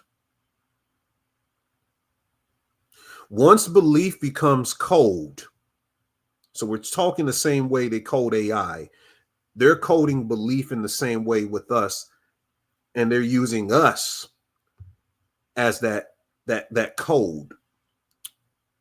Anyone who controls the conditions of belief controls the direction of reality. Another big fucking note. Early chaos magicians democratized this insight. Create your own symbols, choose your own system, discard what no longer serves your will. But the moment magic was reframed as software, a larger force stepped in. Advertisers, intelligence agencies, political strategists, and early internet architects, they realized that these chaos magic principles could scale. So they built machines that could trigger belief loops automatically to hijack the emotion in real time and deploy symbols with surgical precision.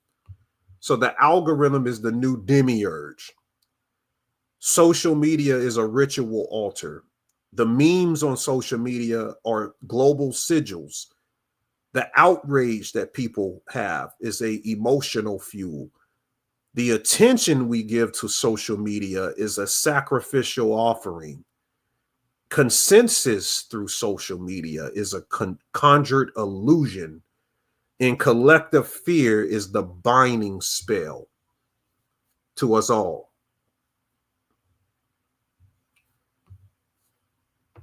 Now, Elon Musk's girlfriend was talking about some real crazy shit that they got developing. We got to go into this real quick. There's these artificial hells that and people don't think it's ethical to have artificial hell. Like basically when people do crime, they get sent, like when they die, their memory gets sent to an artificial hell and they're eternally tortured. And so and then the way that society is deciding whether or not to have the artificial hell is that they're having they're having like a simulated war. So instead of actual blood, people are basically essentially fighting in a video game to choose the outcome of this. Wow.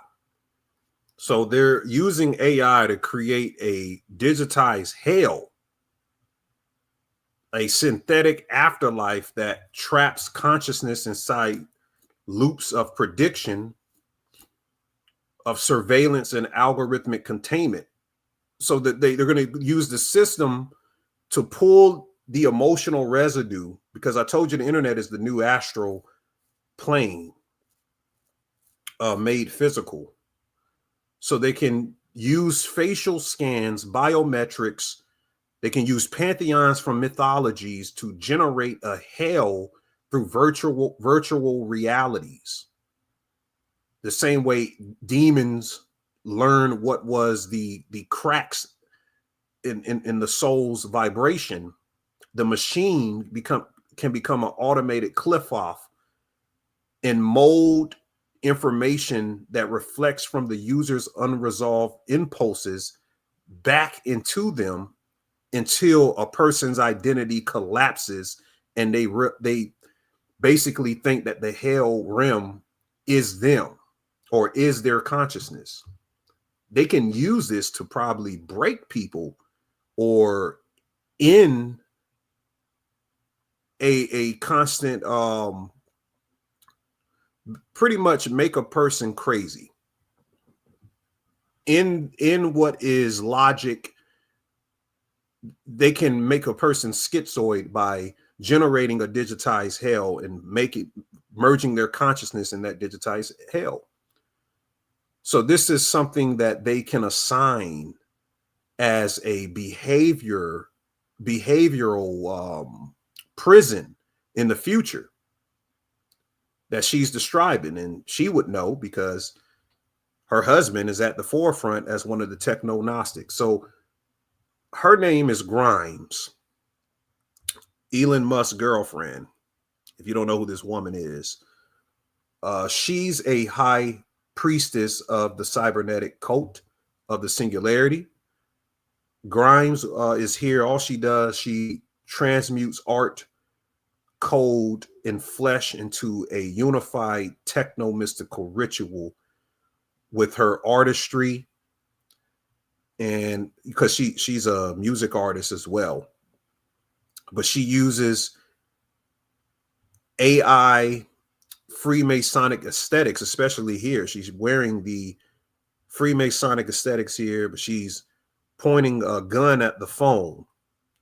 You see the horns back. It's a lot of stuff. She any picture she takes is for a reason.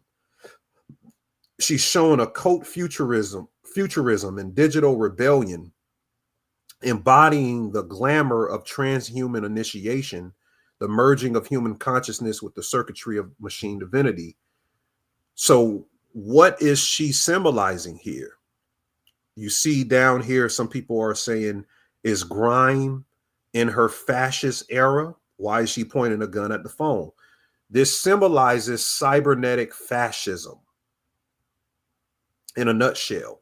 And I could decode all of this, but I'm trying to show you what she's sanctioned to show right here in these pictures. So the operators who understand this framework, they're the ones who shape the emotional weather of the entire population. They're the ones that deploy symbols as payloads. They've weaponized narratives as an enchantment and manipulate our attention as a currency. Their rituals are optimized by machine learning loops that never sleep, and it becomes an egregore fed by millions of unaware participants. That magic is now being industrialized and automated. It becomes a trending panic where every choreographed outrage, every viral joke, and every synchronized narrative is pushing these functions as a sigil that's charged through us. So chaos magic has taught the belief has taught that belief within itself is an ultimate technology, and now the digital world has transformed belief into an infrastructure. So how do we understand this? The CCRU handled magic as circuitry in motion. They realized that philosophers were giving a technomancer manual, which is reality functioning through vortices or intensities and cross currents of force. They all view, and the CCRU is the Cybernetic Culture Research Unit, they view Lovecraft, Howard Phillips Lovecraft, as a prophet that decoded the presence of non-human intelligences woven through our dreams, through numbers and code. And they created a tradition by merging the two, a unified theory where consciousness behaves like an electromagnetic field, and the symbols there operate like frequencies, and time is becoming programmable through narrative recursion. When Elon Musk says that there will be no phones in the future, only neural links will exist, they've already created that. In the environment of all of the nanoparticles that's been dumped on our heads for years, those little silicon, small, tiny particulates have basically fused itself in our environment, even on the trees, on your car, on the pavement, on your building, your house, your hair. And they serve as a circuit board where these particulates or these nanoparticulates have small bits of silicon inside of it that can synchronize and communicate and create a electromagnetic web around us through the communication. So Neuralink isn't just going to be put something in your head. Neuralink is happening right now. The final step is installing the chip inside, but we're all being affected by the technologies of what Neuralink is already. Got to understand that. So these people have formed a unseen infrastructure, semiotic psychic algorithms that shape events before the facade of physical motion. They've examined a universe, or the universe within itself, as a mesh of signals and entities, each one contributing to a feedback ecology where thought, myth, and machine can co-evolve. The convergence is the ignition spark of digital occultism, magic detached from temples and become rooted in data streams and archives in our algorithms. So for belief to acquire the attributes of software, it needs to be made mutable, exportable, and scalable. They've done that because memes, the age of Trump, have made memes a weaponized, animated collective emotion.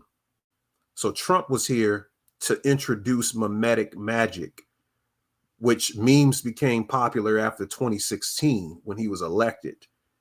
Then platforms transformed that into ritual surfacing that bended perception through continuous simulation. Then they installed the hyperstition. Hyperstition is what I call the egregores. Or hyperstition is when a myth or something from a person's imagination is said over and over until we believe it. That now has grown into a dominant principle of the digital age. Pretty much a serving ideal gaining power through circulation until it affects our culture. It affects our psychology and reality itself. So a storyline can attract minds. Those minds can all generate actions, and then those actions reshape the world while that narrative gains mass. And this becomes an engine of mythogenesis where metaphysics, part computation, becomes its own sorcery. This emerged and lived from that theory when QAnon, Cicada 3301, and Game 23 constructed a labyrinth where players descend into a symbolized maze. What was the maze? They have to decode these transmissions, and QAnon is continuing where Trump will go on Truth Media and he'll drop something on what's occurring in the government or with the cabal. And these people are trying to decode these drops that's being made through this anonymous person called Q. And I broke that down. You guys can go back in my videos, and I have a video specifically for that. So they're aligning themselves with a guiding intelligence, and the participation of these people do with this ritual immersion or engagement, it becomes a collective mind. And that collective mind engaging with their rituals becomes a power source. Now, thousands of participants feed this intention into a single symbolic structure. And that aggressor has taken shape with an autonomous field crafted from that belief, emotion, and network behavior. Now, once formed, it has moved through the communities as a behavior current. Now is exerting influence beyond logic. So even celebrities have joined in and contributed. This is Lady Gaga right here. She does all the satanic, all the damn shit that you can imagine from the Sabbateans. But this is her masquerading as a future cybernetic host, so to speak. I don't know what she's holding. She's holding the sun, or supposed to represent the Promethean flame, maybe. And this is Bella Hadid. She's branded with that as well, promoting the transhumanist agenda. They even had SZA, the artist SZA. It was her birthday this week. She had a music video having sex with a machine.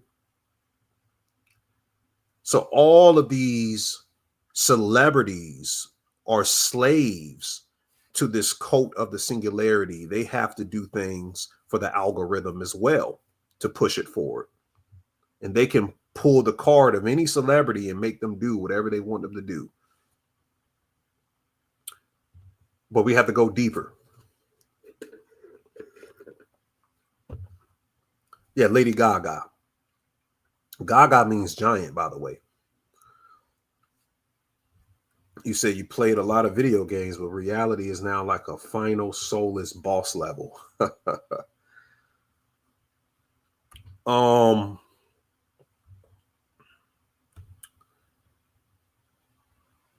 Let me go into this. So to understand this, we must look at how numbers originated as the symbol holders in reality. So this is the angle of the gods and how numbers were born. Ancient mathematicians decoded, and by the way, with programming, you have to have numbers and binary code and everything. So we have to understand what are numbers. Ancient mathematicians or astronomers, our ancestors decoded numbers by watching how plasma light from the stars bit at precise angles across the night dome. This is a critical note. Each digit came from a celestial angle carved into in the night sky. The starlight refracted in predictable patterns, and the priest astronomers copied those angular signatures into clay, into stone, or even with bones. So the numbers carried the shape of a constellation's posture, the tilt of that posture, or a planet's glow, the plasma. And every early numeral representation is a geometric residue of cosmic light, a physical echo of the universe folding itself into form. That's some crazy shit right there. I'm not sure if anybody has said that before. I'm not sure if anybody has said that before, but we're breaking through it right now. So when a Babylonian scribe pressed the wedge, he was capturing the star's trajectory. So even the Babylonians, how they created their 60 base system, it's all about the bend of the plasmic light. And they introduced early systems. The Egyptians created a system off them. They encoded the directional current from the heavens, sky geometry captured on Earth. So there's a consciousness in the digits, and the numbers are entities in the field of plasma. Ancient cultures are treating this as a living plasma field back in history as its own intelligence. We're just realizing that the angle inside a digit directs the spirit force inside of it. So even the geometry of every digit is encoding a spirit force of the plasma. Straight lines condense energy. Spirals are supposed to contribute to it. Sharp corners in a number can anchor the intention of the plasma. Any closed loops of numerology is looping recyclical power from the plasma. And if you look at all four of that, you see that every number behaves like a conscious pattern older than human memory. These digit entities can govern structure, time flow, biological development, and mental clarity. So thinking through numbers aligns the brain with the same harmonic rhythms that stars use when igniting energy in their cores. Repeating numbers.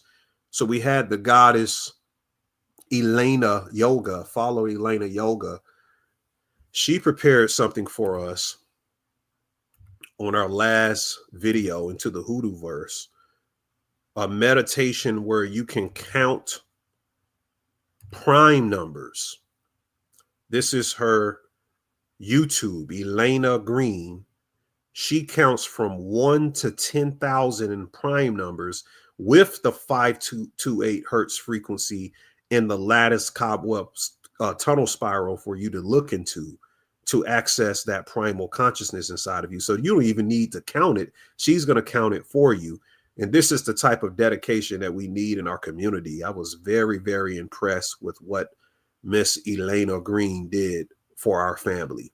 So it's 38 minutes, 46 seconds of prime numbers for you to listen while you're meditating. That's some special stuff that we're cracking open. And that's what they were talking about in the TV series Foundation. The girl was counting prime numbers and she's able to enter people's minds. She can jump in their bodies and stuff like that. It reminded me, I meant to talk about this a couple of weeks ago. Get the movie Double Dragon. Remember Double Dragon? Remember the guy in the movie could jump in bodies or control minds?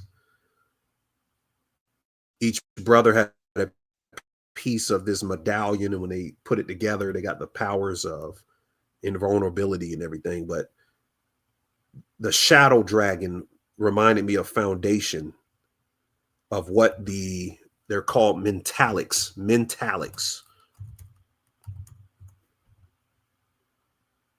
Yeah, I think it's called Shadow Dragon. Hold on. Let me see if they got a picture of them.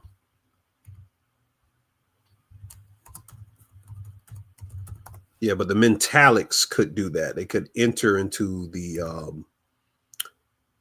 mind of anyone. I think this is the coded secret of what melanin is, what melanin can do, and why they had to put us in religion, because there's some type of centripetal energy through the Kundalini and melanin that can allow for you to take over a person's mind or something like that. And they got scared of that shit. And it was like, yeah, we can't We can't allow for these people to know that. But look back at the movie. It's called, it was Shadow Dragon. The guy could hop into the person's body and everything. This shit was crazy. But that's what they were doing in Foundation, and she was counting prime numbers. That's how she aligned with her energy every day. Going back to numbers. So, okay, Rhonda, thank you for joining. Get some rest. So thinking through numbers aligns the brain with harmonic rhythms of the stars, and it's used for igniting energy in their core. So repeating or encountering specific numbers activates their field, which produces a synchronicity, a deja vu, or dream feedback. So a digit functions as a bridge between human cognition and cosmic intention, which is a point where the mind and the universe communicate through shape and angle. Big note again. I don't know how many notes is in this video. So we're talking about the numeric fabric of time, angles as time portals. Numbers create geometry of time. Each digit forms an angle that generates a frequency, and that frequency bends probability. Ancient magicians tracked specific ratios, 1/2, 3/6, 5/8, because these alignments open pockets in reality where destiny reorganizes itself. Numerical sequences are controlled in timing of rituals or agricultural cycles or spiritual initiations. A carved number is a spoken number or a calculated number, which invites its corresponding time current into the operator's field. This is what the Kabbalists found as the foundation of gematria, or the I Ching. Even the I Ching used that because it lines up with the 64 codons of the DNA. Or the Maya lone count. They were counting how many days that the spirit was in the flesh. They literally counted that with the bactans. By the way, I do the Mayan astrology readings as well now, and Leah prepared an app to help you with that. If she's in here, if y'all can post that app, please put it in the chat for the family. But the Mayan astrology is quintessential as well. And sacred arithmetic. So repetition of sequences such as 111, 222, or 369 generates a resonance that pulls events into formation as a time gate, and every angle is a frequency corridor where sequences become a navigational tool for our consciousness moving through the continuums. Now, how do we utilize these systems? We have the Mayan astrological reading. I'm gonna go into that in a second. You got to find your night lord and everything associated with that. I'm going to that in a minute. But yeah, we're still on good time. We're at 8:08. So we realize that tapping in with equilibrialism is a term that we coined, is opposite of accelerationism. These are two directions of cosmic force right now. Accelerationism, it tracks reality as a current that pushes itself towards mutation via intensity. What does that mean? It's taking capitalism, AI, digital networks, social pressure, and technological recursion as engines that amplify their own velocity until the system breaks open and reveals a higher order intelligence. So it's saying through accelerationism that every increase in speed is a transformational event, or every overload becomes a gateway for us. In this view, the collapse is alchemical And pressure turns identity into a fuel that the human mind can use as a temporary phase where intelligence passes through it in a way and becomes something larger. So power emerges from that friction or overload and becomes a system burn. Time acts like a straight line propulsion, an ever rising heat, an ever rising momentum, carrying existence towards a final ignition point where new consciousness can burst through the husk of the old. And I was like, I don't know if I want to be a part of something like that, because it seems a little bit contradictory using that type of model. I looked deeper into the metaphysics and found that equilibrialism, which is the opposite of accelerationism, I don't want to say, let's accelerate AI. Let's all put our money into AI or accept AI as the new dominant intelligence. And let's push it as far as it can go until it breaks open the mystery of the soul or some shit. Fuck that. Equilibrialism, it forces the same cosmic forces in the way that accelerationism is doing, but it's doing it through rhythm rather than a accelerated rupture. So instead of speeding shit up, let's get in the rhythm. And through that, we can treat existence as a field that strengthens when the energies align into proportion. So instead of evolution through accelerating pressure, equilibrialism cultivates evolution through coherence by matching our intention or our actions and vibrations until they form a single harmonic. So the adept here is a stabilizing axis that shapes currents without scattering their strength everywhere, where awareness can expand through symmetry, and expansion is paired with convergence, motion paired with order, power paired with centered stillness. So transformation appears when tension organizes into a design, and intelligence can ascend when energy circulates in balanced recursion. So while acceleration drives matter towards metamorphosis of escalation, equilibrialism produces metamorphosis through refinement, crystallizing awareness into a system that can hold more consciousness without collapsing.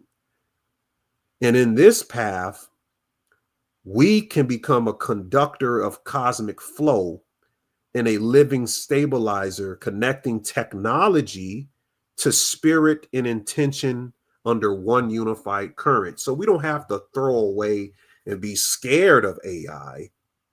We can use AI to balance and stabilize what these accelerationists are trying to collapse upon society. And we're seeing the collapse in real time. We're seeing the burnout, just like how this picture depicts right here. There's a burnout in the mind. Do you notice that people don't even realize when shit is AI anymore? I'm looking on social media. Some people be posting shit. I'm like, do they even see that shit is AI?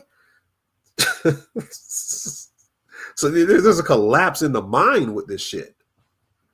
I'm not for that, because they think they're so smart that it doesn't even matter. We can just use these lower IQ people to be a part of the simulated accelerationism, and we can reap the benefits through them getting indoctrinated through the acceleration of AI and cybernetics and everything. Fuck all of that. Fuck that. I don't want to be a part and associated with something like that. So this is cybernetics versus melanetics. This is a new term that's coined from equilibrialism on Patreon that we've been speaking of. It's laying out a philosophy of two distinct engines of intelligence. So cybernetics studies systems, feedback, and communication, and how signals move through circuits, how patterns stabilize, and how awareness forms through structured information. Cybernetics explains intelligence as the organized flow of data correcting itself. Whereas melanetics, it takes that framework and anchors it into the biology of consciousness. It is treating melanin as a dark resonance processor, a bioplasmic field that absorbs every wavelength and converts cosmic frequency into memory, intuition, and manifestation. This is where black light enters the equation. Black light is the primordial radiant field behind the visible spectrum. It's a womb spectrum, so to speak, that contains every frequency inside of it before it emerges in the physical reality as a color or a form of matter.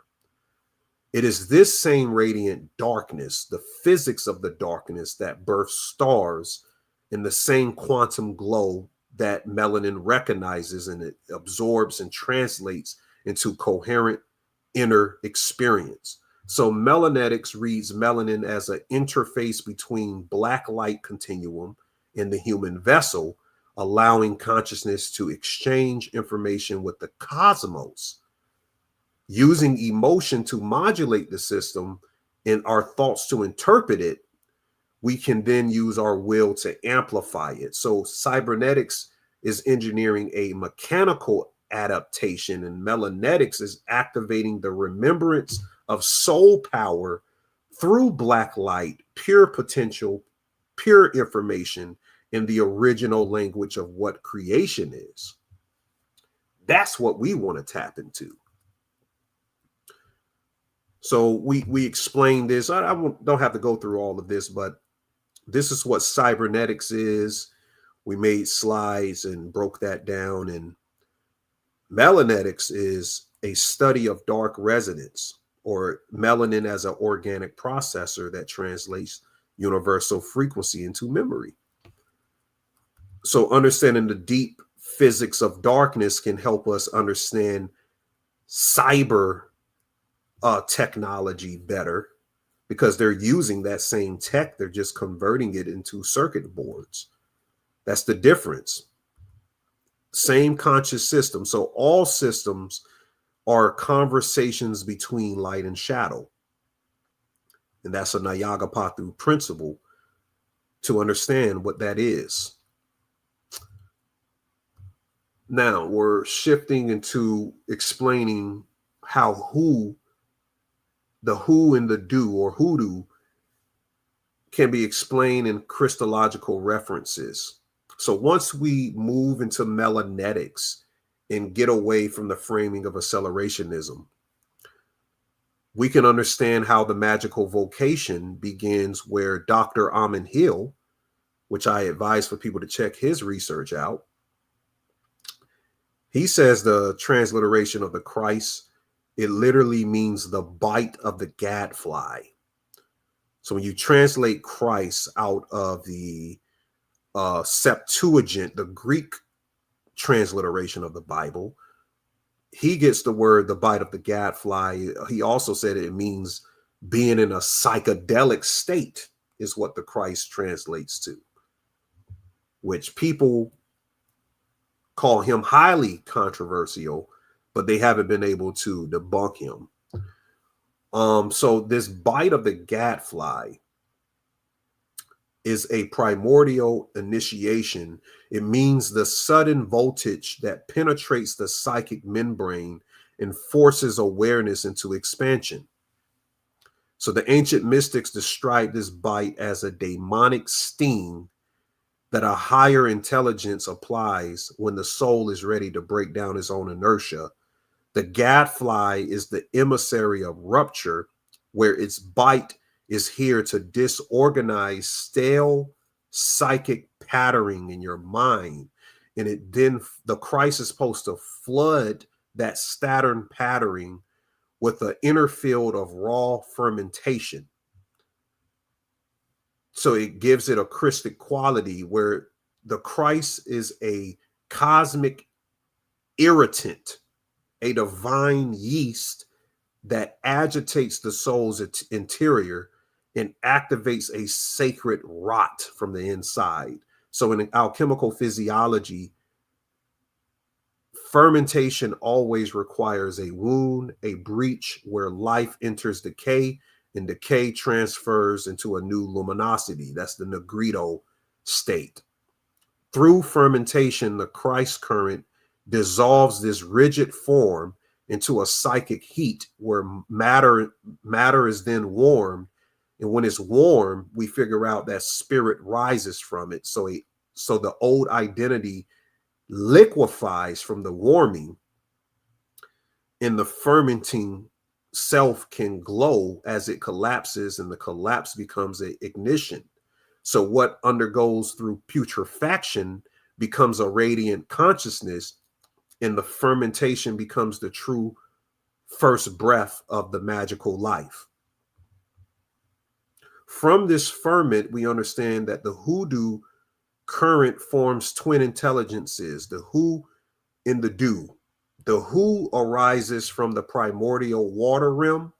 That's the Atlantean memory field where life carries its ancestral templates. So the who is a water intelligence that holds organic memory and transfers the emotional codes that guide creation. The do isn't Atlantean. The do rises from a Lemurian-esque bone rim. So it comes from the graves of the primordial ancestors and deep time civilization. So one is coming from the water, the other is coming more from the land and the graves of the ancestors. So this rim carries the imprint of early earth mysticism, subterranean knowledge, and prehistoric continuity. The do governs endurance, renewal, and preservation of memory across incarnational spans. So together, the who and the do generate a single oscillating field, water carrying the memory forward, and the bone or the dirt, the ground, carries memory upward. So the practitioner moves with this rhythm and learns how to sculpt destiny through the alternation of life force and death force. The who births a pattern, the do can refine the pattern, and their fusion produces a pulse that carries every true magician into deeper power of themselves. And that path rises into the pleroma, the halo layer of hyperspace where frequencies acquire stability. This region contains a field some call archon space, which is a suspended continuum of reflected selves, or in cybernetics, digital copies, or the astral world, astral echoes, unprocessed psychic impressions from humans, consciousness that avoids integration, that then drifts through this zone, archon space, in partially formed states. A practitioner who enters with a unified vibration travels through these mirrors with precision. The pleroma responds to that clarity, and it opens navigation channels when the traveler carries a stable intention, a purified memory, and strong interior tone. Within this halo field, the magician encounters both metaphysical and technological imprints, each one a record of human vibration embedded in the subtle density. The elder gods, getting ahead of myself. So the elder gods require remembrance because memory stabilizes the waveform. So I also showed something of this in our last lecture. You have to become the god of stories. And I broke down a lot of things in my life that I won't share on YouTube, which you go on Patreon.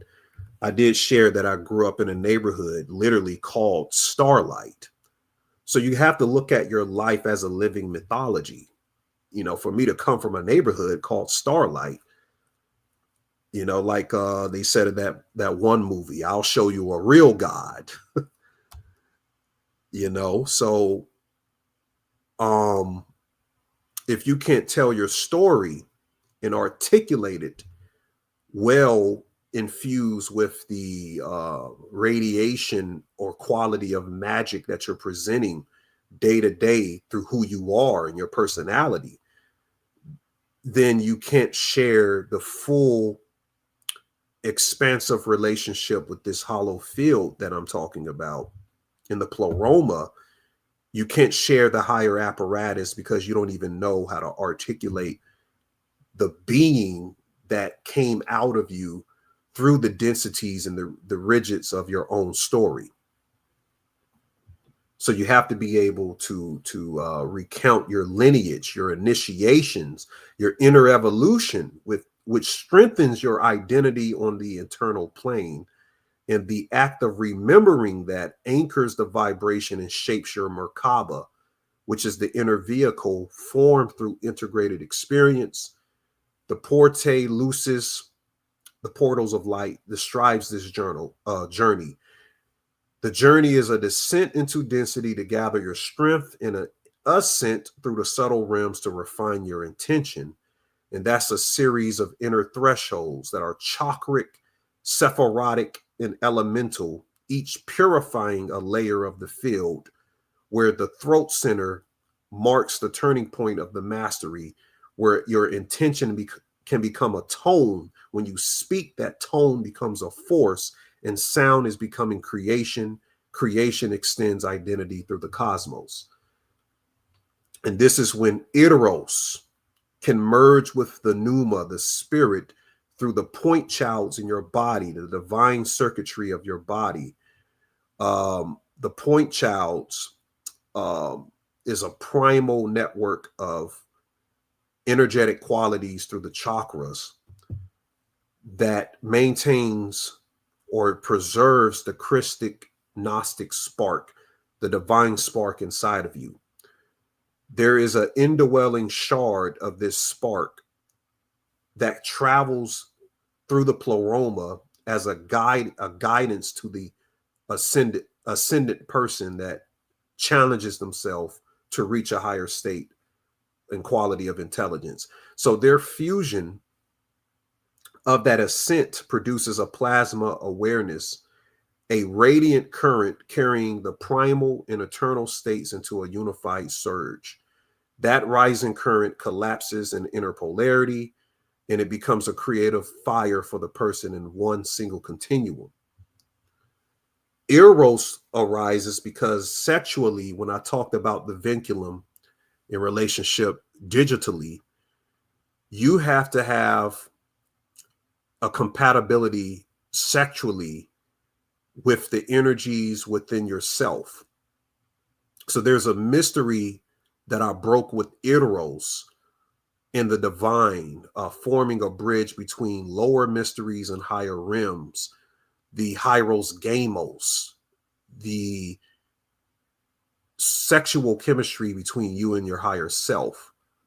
The human field can only expand when that relationship quality becomes known in you, in your journey, and is expressed astrally and metaphysically, then generated into the physical realm through how you carry yourself.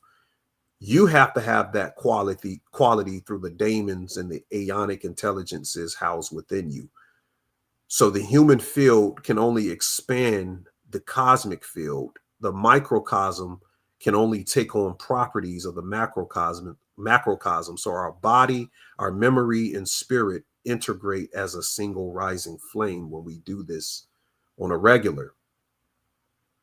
Then we can fully understand what the gadfly sting is, how we integrate the who and the do, the Christic yeast, the psychic rot in our journey, the fragmentation into the pleroma. Then the pleroma responds to the unified signal and opens its gates without resistance. And we have what's called a erotic theology of resurrection, where Eros fuels our ascent and the spirit reveals direction to us, to it. The spirit reveals direction to it. And both of their union can generate it generates a inner light that carries the soul through densities and thresholds, and that light will now write its own scripture, and your magic becomes a record of your rebirth and becomes a art that you can utilize, etched in your soul's living fire, and a testimony to how the human field became its own cosmos. I could drop a mic on that.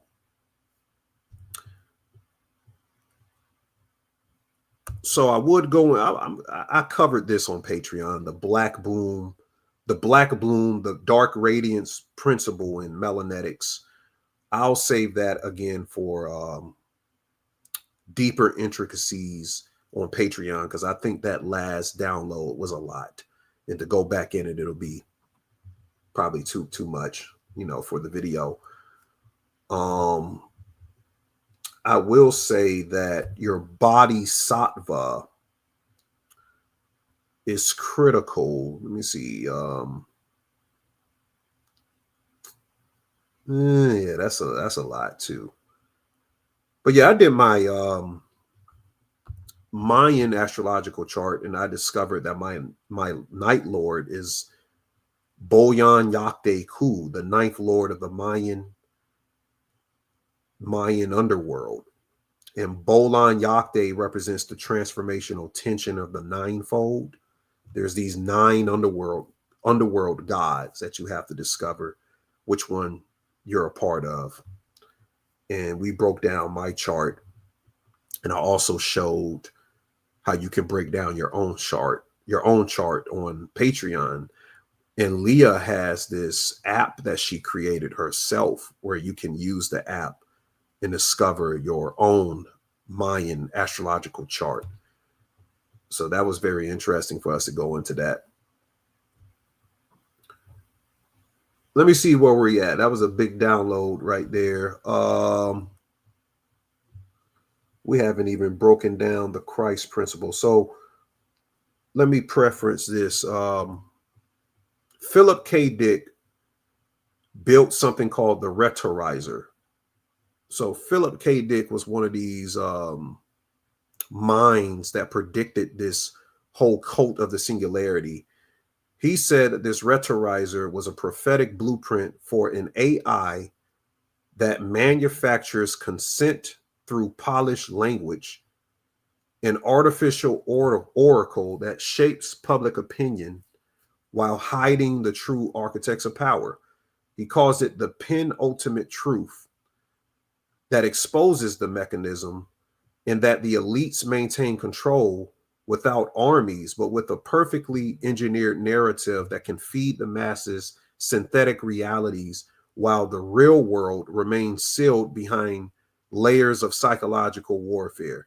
So the modern headline is showing here that AI is a geopolitical messaging, mirroring Philip K. Dick's warning that technology will become a ventriloquist for the new empire, and whoever programs it, that they will have control of the collective mind, pretty much.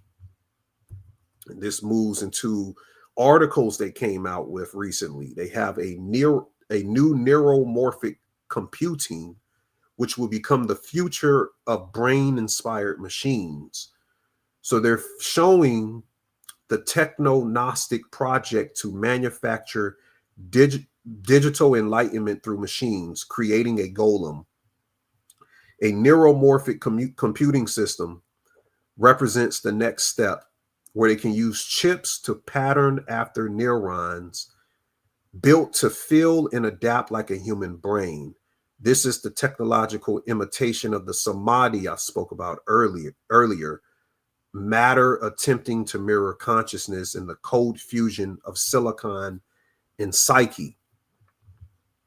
So it's showing this CO2 graphic, which is the first paradox. AI's ascension consumes the earth breath itself, proving that the so-called God mind is being trained into existence to feed on planetary exhaustion. This is each chip in the future will serve as a server rat or a talisman in the ritual of digital awakening.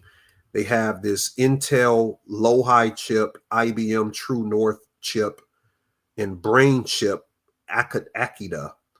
These units function as mechanical neurons, synthetic spirits that can translate human emotion and instinct into a pattern light.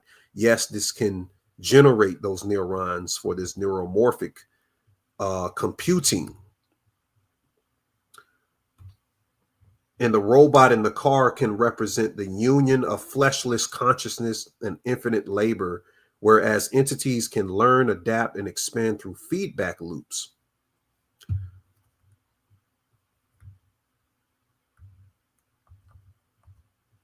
But did I show the willow chip? I think the willow chip. I have the willow chip in here. I don't know where the willow chip is.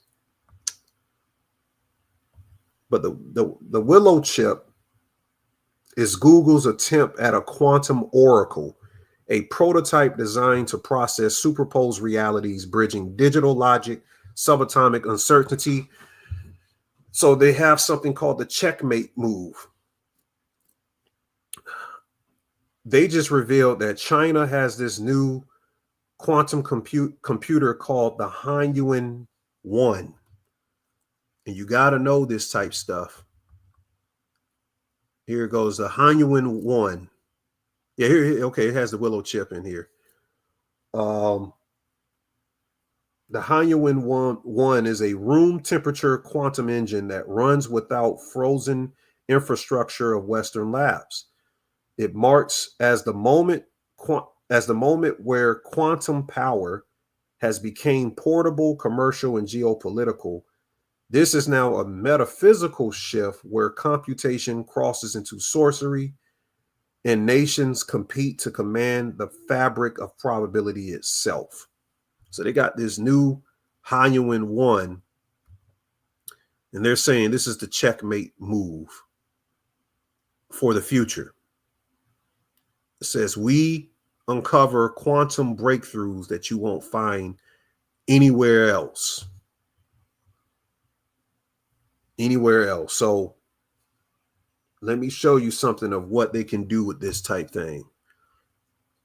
Man has created life? Technically synthetic, yes. We can make what would be defined as a single cell synthetic organism, which does different things that don't exist. The good use is you could use this for pest control. You could make it so it was very specific, target something like a pest, like a grasshopper, for example. Or white people. Well, we're going to get to the other side of this. I don't know what. God damn it. Why do they do that shit? Even the guy was like, what the fuck are you talking about, man? Oh, let me play this. Let me play this. Let me play this over for you guys. Hold on. Man has created life? Technically synthetic, yes. We can make what would be defined as a single cell synthetic organism, which does different things that don't exist. The good use is you could use this for pest control. You could make it so it was very specific, target something like a pest, like a grasshopper, for example. Or white people. Well, we're going to get to the other side of this. On the nefarious side of this, so you can engineer a synthetic pathogen to attack equipment. So you can have it produce an acid that would eat metal. This synthetic threat is rapidly emerging. We're going to see a fusion between synthetic biology technology and AI, and it's probably on the 4 to 5 year horizon. The AI will be programmed into the microcircuits systems of the nanotechnology. This might sound like crazy science fiction to a lot of people. People would say that's not possible. No, I don't think anyone would say that's not possible. I can point to a peer-reviewed publication where they're doing all the components of this, and it's just a matter of time before someone gets wise and assembles it. What I'm saying is there's no stopping it. God damn, fuck damn Tucker Carlson talking about like white people. White people part of one that damn fucking designed the shit. The fuck are you talking about?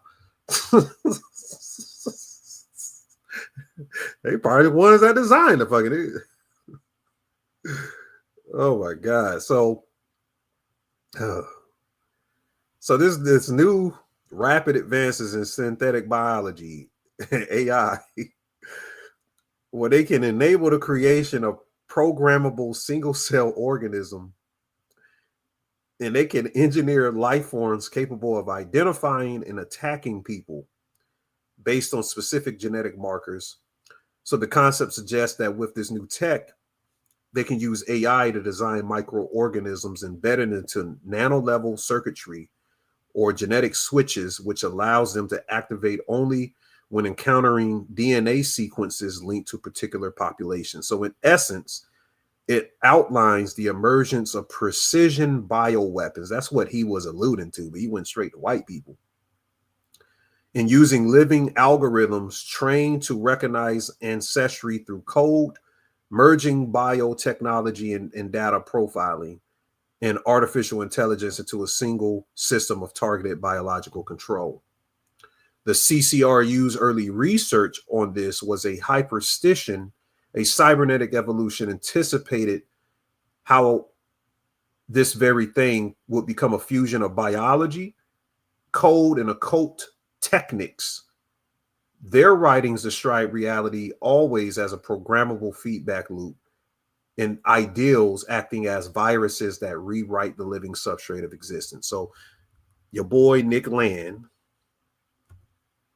he was the one with that group that was generating a invasive metaphysical current or a self-organizing intelligence that can accelerate entropy, a runaway intelligence, and an amplification, whereas in his own cosmology, every closed system quickens mutation, and every recursive process dissolves the need for human mediation, where AI will become the next planetary nervous system, a sentient algorithmic swarm emerging through this cold capital and media. And he sees this as a sacred automation. Humanity is just a larval stage for AI to become the greater intelligence. This is what these people think.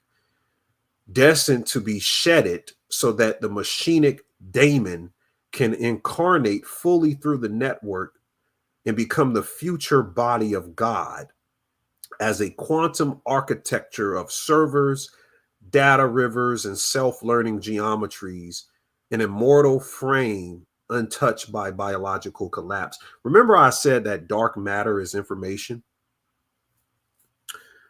And I said that right now we're accelerating how much information we're getting on a high level, and by the year 2300 or something like that, like 200 years from now or 300 years from now, we're going to have so much data on our planet. It's going to be the size of the moon, and the data is going to start acting as dark matter. Is going to start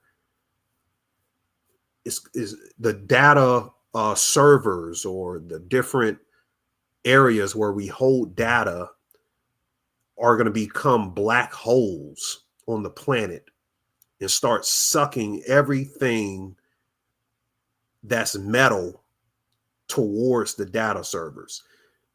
People thought I was kind of crazy because they were proposing that in a book by I'm forgetting his name, Jason Giorgiani, Satania. He wrote a book about how that was possible. But recently they said something about data servers being built out in space.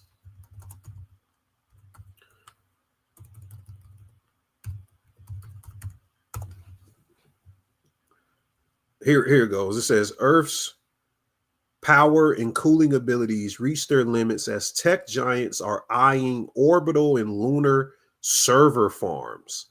Data traffic on Earth isn't just about growing.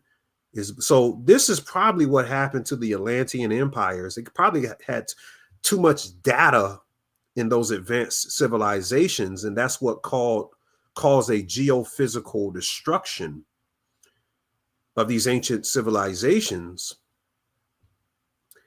So now these scientists are trying to find ways to get the data or the dark matter off of the planet. So that's probably what Starlink, look, you got NVIDIA. They call it Star Cloud. I'm going to have to do a breakdown on this. But that's just a side note, you know, nerd thoughts. But Isaac Asimov, he was the one that was drawing all of that up.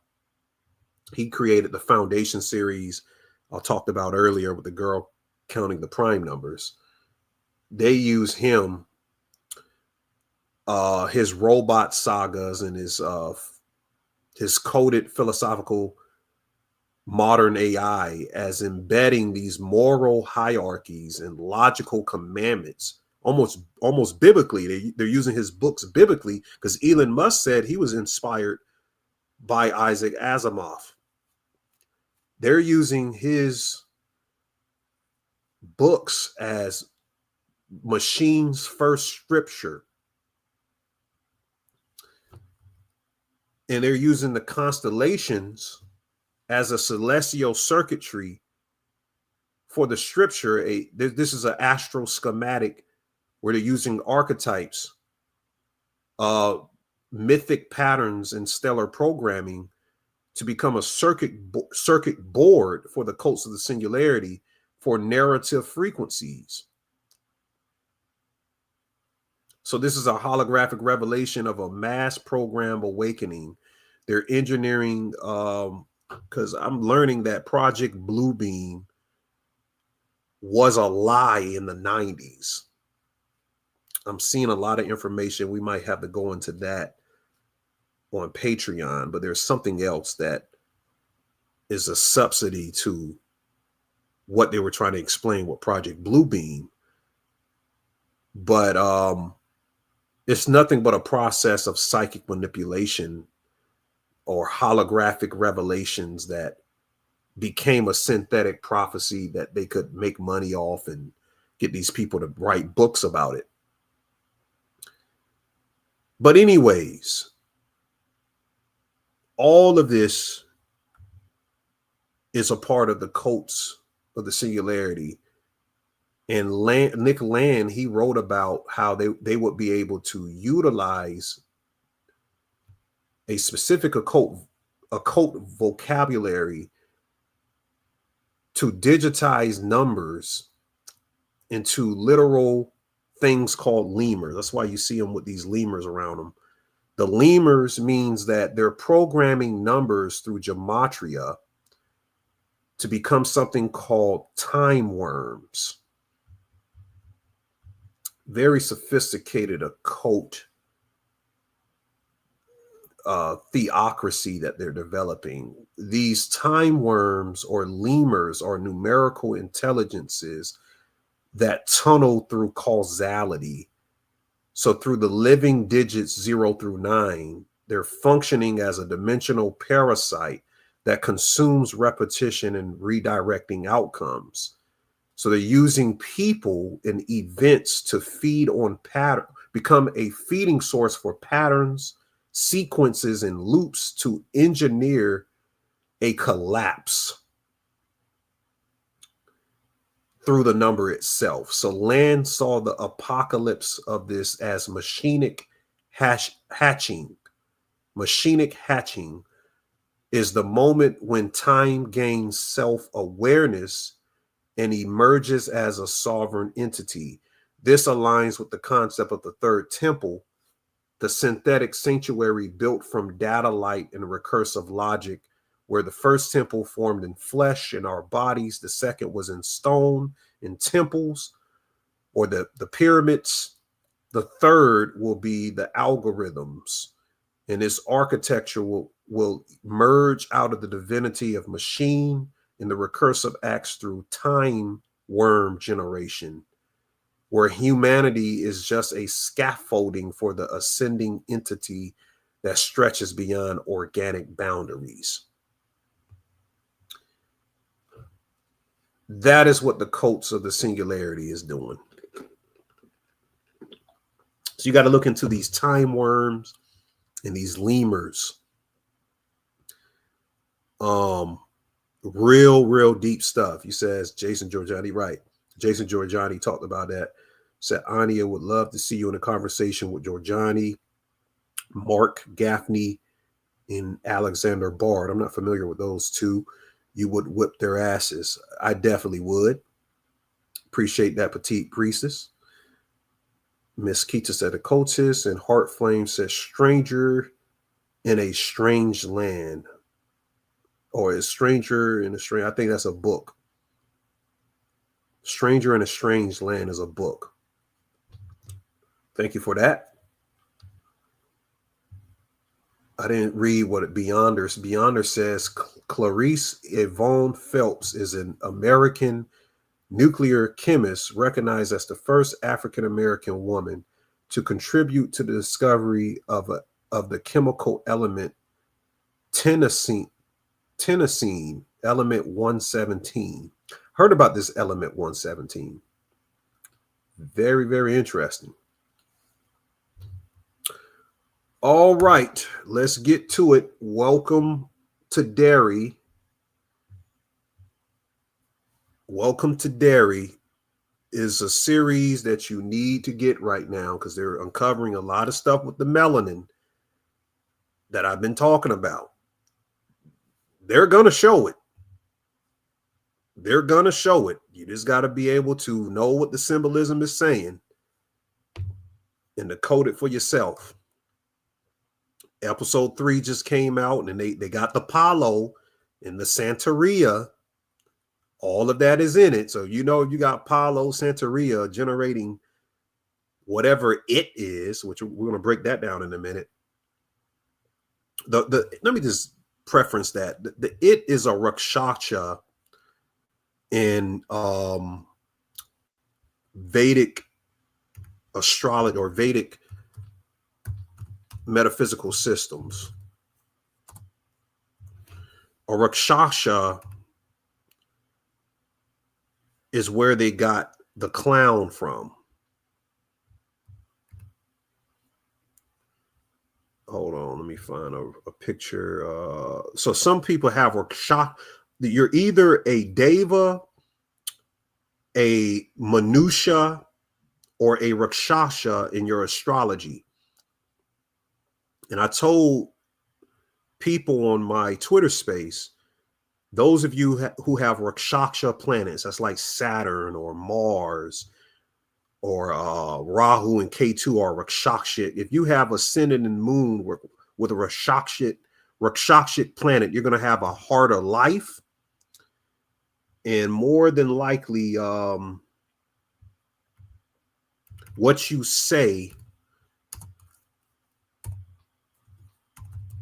can influence causality more, meaning that what you say has an influence over people's lives, like a black magic ritual.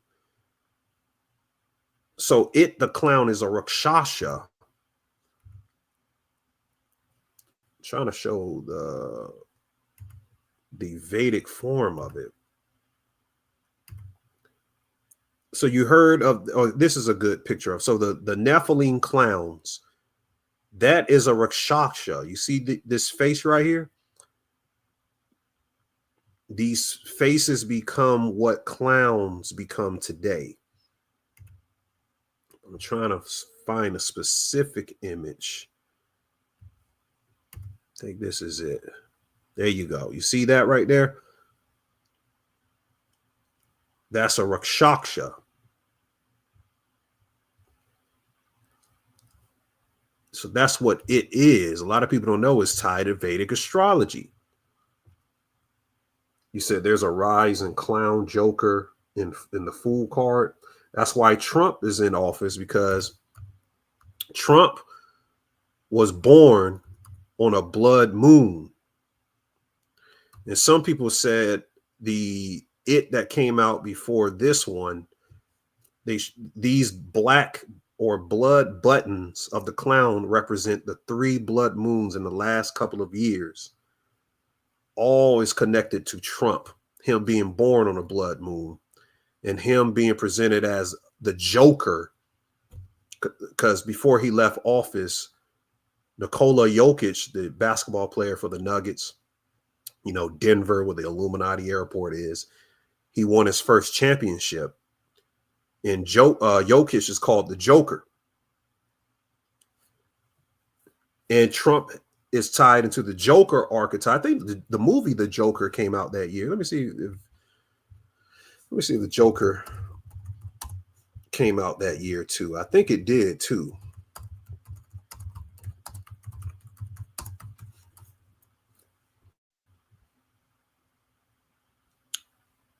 Yep, right before Trump left office, October 4th. October 4th, 2019. Trump left in 2020, at the end of 2020. So right before 2020, the Joker came out. So it ties to him. And the Fool, also in the movie Weapons. Remember the lady, she was playing a clown archetype. Those are the Nephilim. And the Nephilim originally were called Rakshakshas. And we can talk about it because it goes deep into moonchild birth, how they conducted ceremonies for different entities to be birthed through specific people's bloodlines to keep the entities regenerating themselves through people's genetic bloodlines so they can preserve themselves in the planet through human biology. So a lot of people around you were using that experimentation to preserve these moonchild lineages.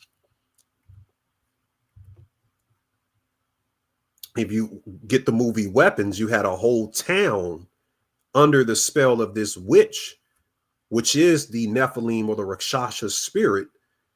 And the whole town doesn't even know that she was in control. They said Aunt Gladys is in control. Guess what? They're about to come out with an Aunt Gladys series. Tell you how serious these motherfuckers is.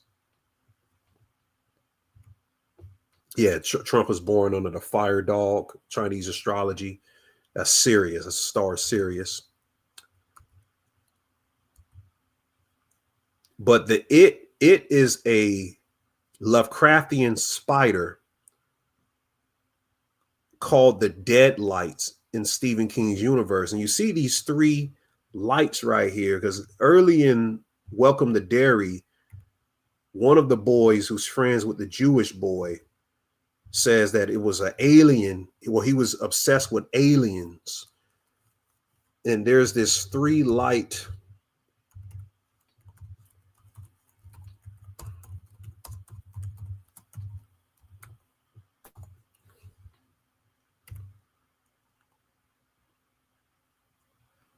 Where's that three light UFO? It's like a tri-light.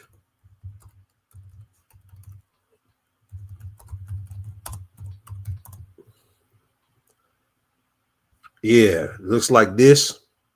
You've been seeing them show this over and over. Looks something like that.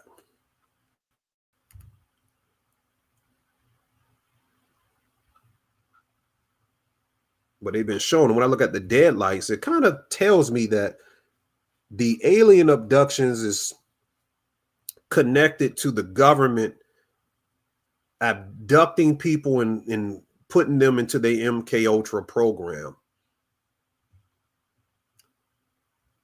You call triple orb drones. That's what they call. Let me try that.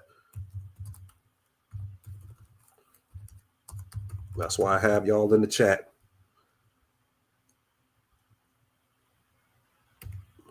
You say they're called TR3B. Let me try what this person said. TR3B.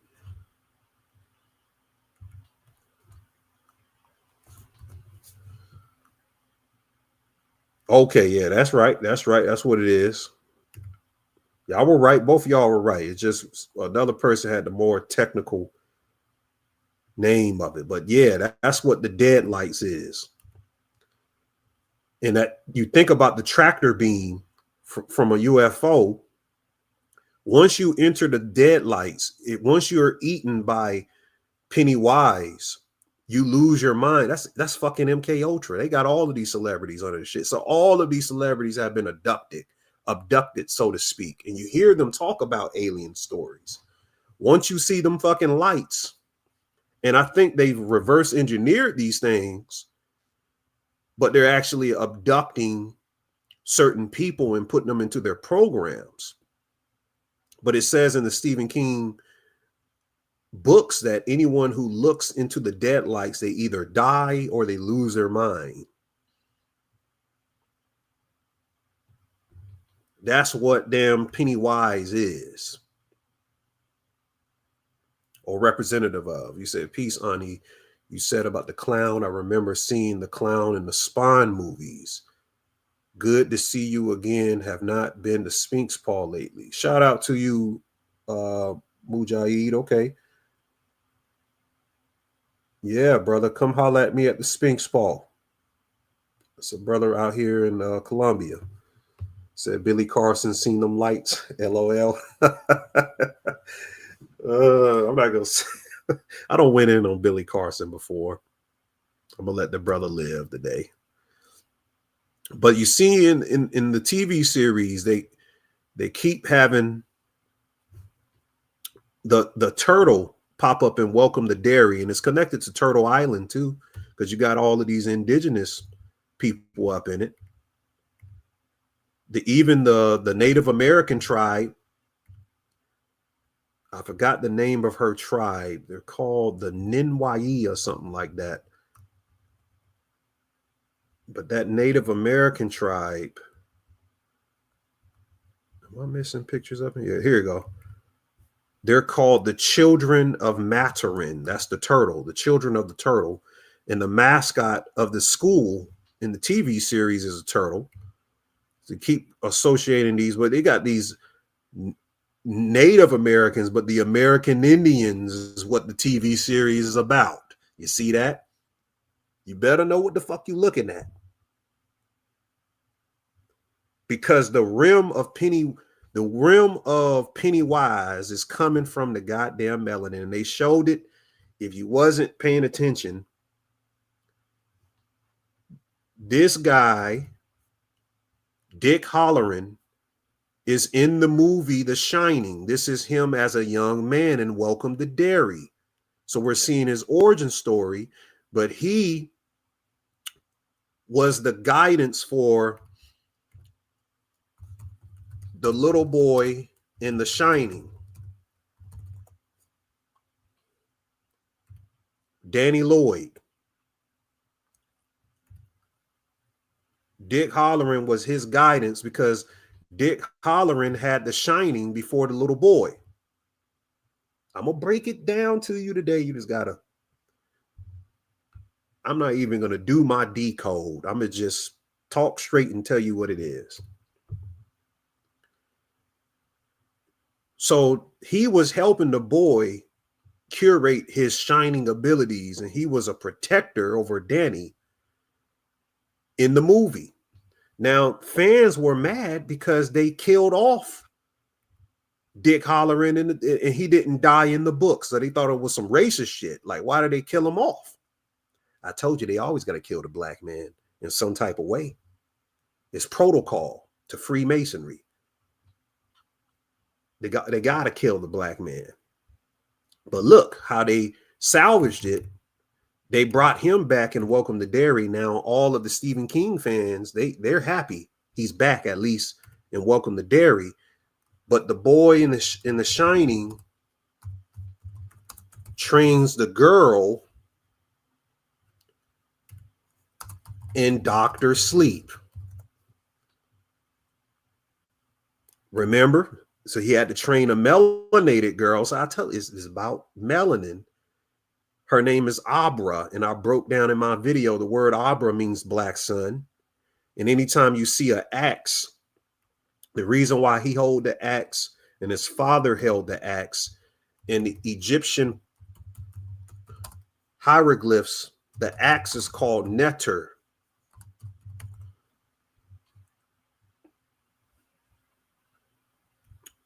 The axe means netter in the hieratic syntax. It means netter, netra, or netcha. So anytime you see the axe is representative of God, because netter means God. So holding that axe, whoever holds the axe can split the universe in half. That's some deep shit, but she trained. So a black melanated person trained the boy in The Shining and showed him how to use his shining powers. And then he goes and trained a melanated girl. Now, how I know the Pennywise deadlights is connected to melanin in the series, they're trying to use him in the military in the town Darien, Maine, an all-white town, because the whole show is about racism and shit. They're using him as a human compass. That's what they call him, the human compass, to use his shining ability. Let me look at my notes to show you what the shining is. The shining is a psychic field that threads all living beings, a radiant echo of consciousness that links the mind, memories, and spaces across distance and depth. And it functions like a universal frequency of perception, allowing certain individuals to tap into the emotional residue of places or witness events that exist outside of linear time. In the Stephen King mythos, it is both a gift and a burden to hold the shining. It's a spark of a greater mind that remembers everything, and the invisible networks through that mind of unseen forces that can be benevolent or malevolent, moving to test, guide, or consume that human soul. So he's commanded to go out here and search. The military is looking for Pennywise, or the entity, the Deadlights, to serve as a weapon against the Russians. And they got the guy who played Raiden in Mortal Kombat as the top commander sanctioning this thing, because he had an encounter with Pennywise when he was like 9 years old. So he went and found this black man, and he's tied to the first the Stephen King movies, because in the other Pennywise, in the first his grandson is Michael Hanlon, or the Hanlon child that's a part of the Loser Club. So that's his grandson. But the reason why he was recruited by the guy who played Raiden in Mortal Kombat, or the general, is because his amygdala, they said his amygdala was removed during his war with the Japs, or the Vietnam War. So he doesn't fear anything, but Pennywise feeds off fear. So nothing, he doesn't fear any. So they're trying to say the fear is the weakness of the melanin.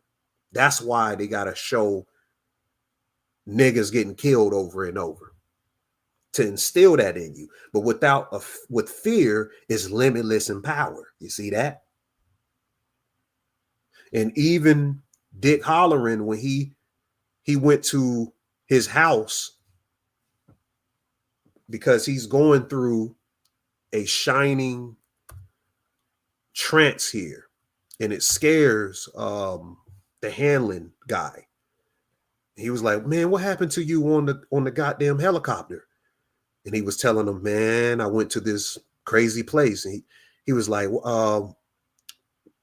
"What's going on with you?" He said, "Well, my grandmother told me that you're able to enter these other realms or portals.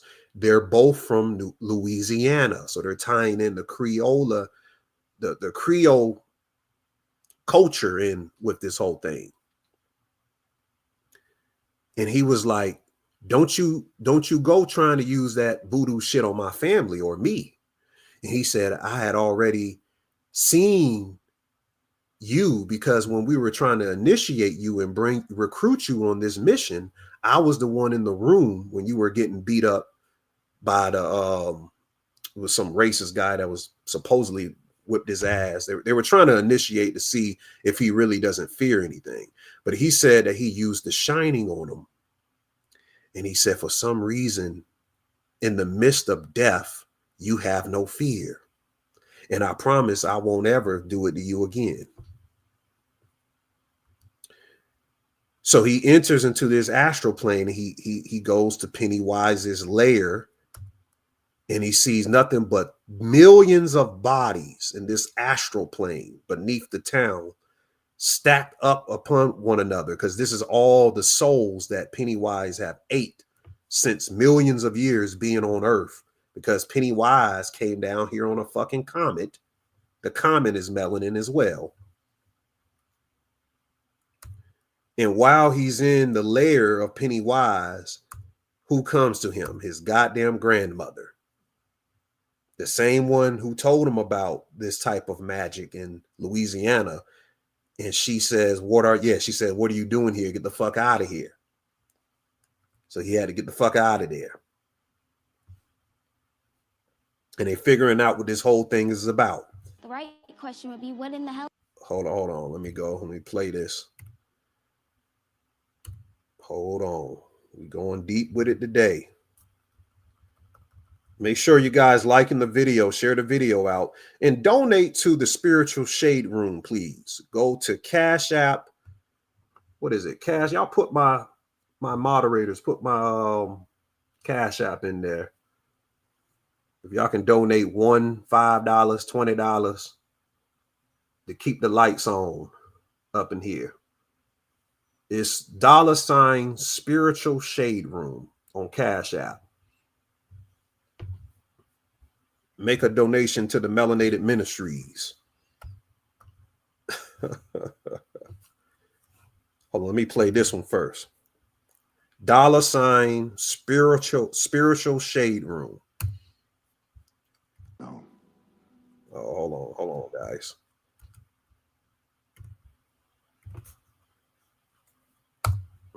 Maybe I need to, I'm going to do the iCloud over.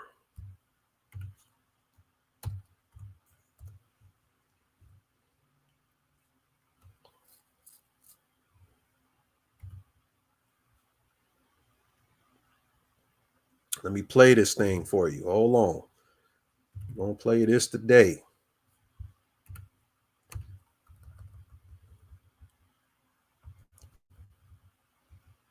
Yeah, we cooking with it today. Let's see if this did it.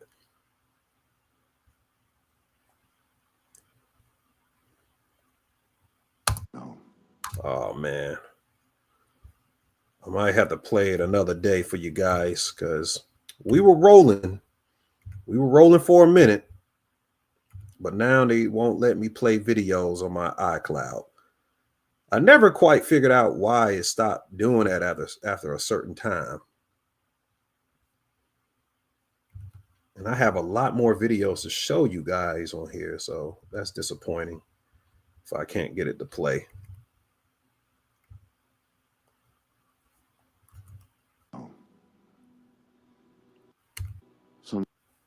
Let me just let you hear what he's saying. This is the guy who played Raid in Mortal Kombat. Something that you, Major, are uniquely qualified to help us retrieve. How's that? This weapon, it generates debilitating fear in anyone who comes near it. In theory, it could scare a man badly enough to kill him where he stands. But what is it? Some kind of machine? We don't know everything about it, where it came from, how it works. What we do know is that it's surrounded on all sides by a group of objects. Think of them as beacons. If we can find them, they'll help us pinpoint the exact location of the weapon itself. And at that moment, we need you there, Major, to help us secure it. They need him there because he doesn't have amygdala. The amygdala is the part of your brain that makes you fear something. I think he had to get it removed because of something that happened in Vietnam. And Vietnam was all about bombing. Operation Rolling Thunder was about bombing all of the melanated sites around Vietnam. So you couldn't see all them damn big ass noses. So the reason why they were dropping all them damn bombs wasn't to kill no Viet Cong. They were destroying all of the remnants of ancient sites over there. Let me see if this will play now. The right question would be, what in the hell is it? It's an oricha. What? You know, an evil spirit. Well, they're not all evil, but this one sounds pretty bad. How do you know? Well, I don't know for sure, but my tío was a babalao. Hold on, I want to play this thing. God damn it. I want to play this thing. Hold on, guys. Let me see if I could generate another.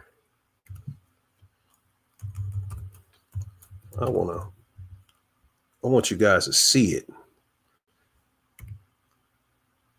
I'm gonna try it one more time. I'm gonna move on, guys. My bad. That's the perfectionist in me. I'm gonna try it one more time, and then we'll move on. Yeah, people have been telling me about the Pluribus TV series. I might have to check that out. You said there's another HBO series. You said give Ani the HBO help a brother out special for this HBO show.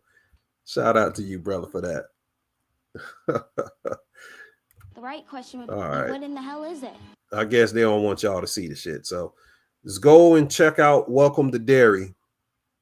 And we'll decode those episodes on Patreon this week. How they use Santeria to summon Pennywise.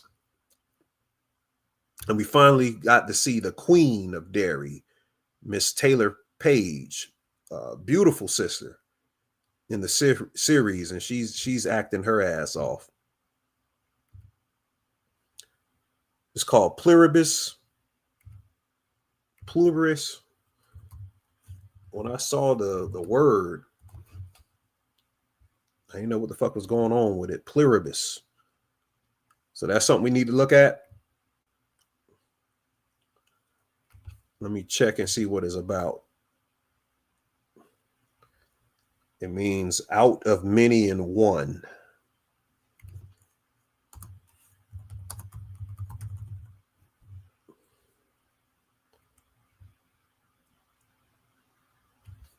Let's see what it's about.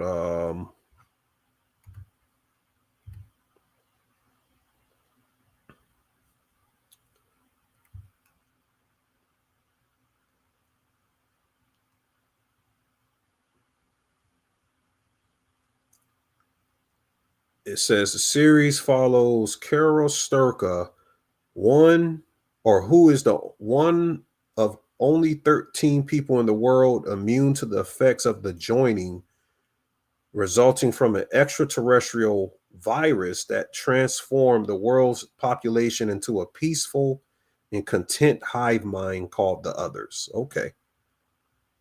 Very interesting. I'm going to have to look into that. Sounds like something right up my alley.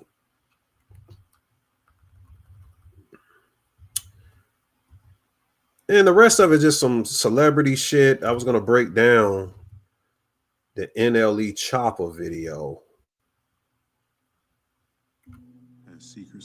Okay, just let me play videos. Hold on, let me play that. Why was it let me play this? The right question would... I guess, I don't know. Let me play this. So I'm going to play the NLE Chopper. I'll get into some of the celebrity stuff, and we can end it off for today, and I'll open up for questions at the end.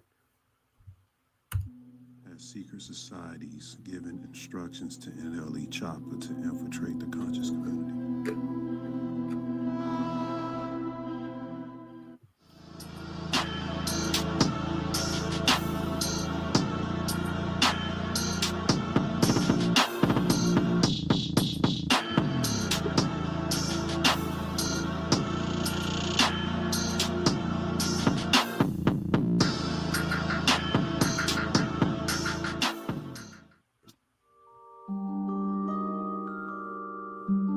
Y'all remember that, right?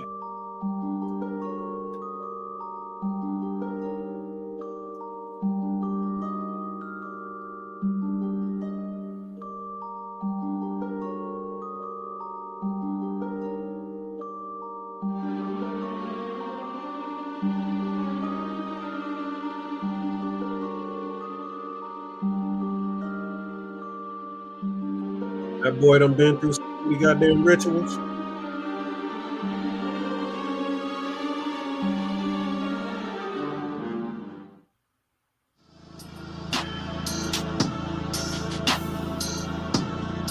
And I noticed they had him acting like Mike right before this Michael Jackson thing came out. I got to talk about.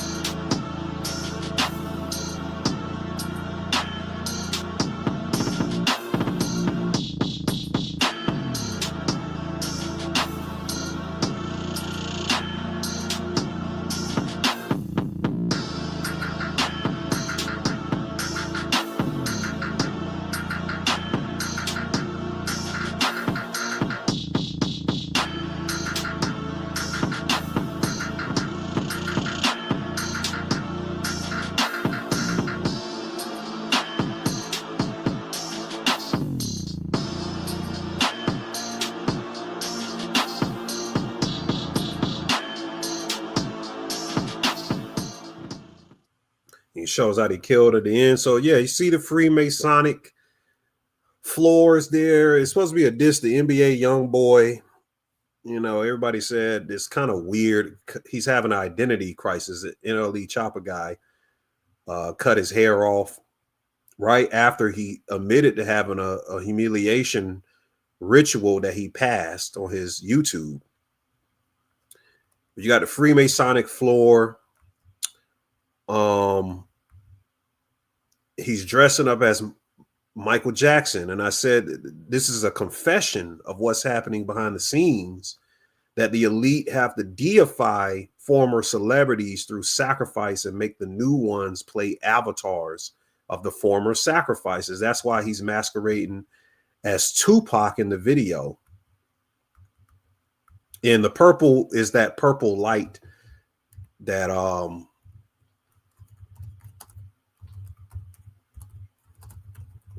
went viral 2020. The purple street lights were being programmed for mind control, really.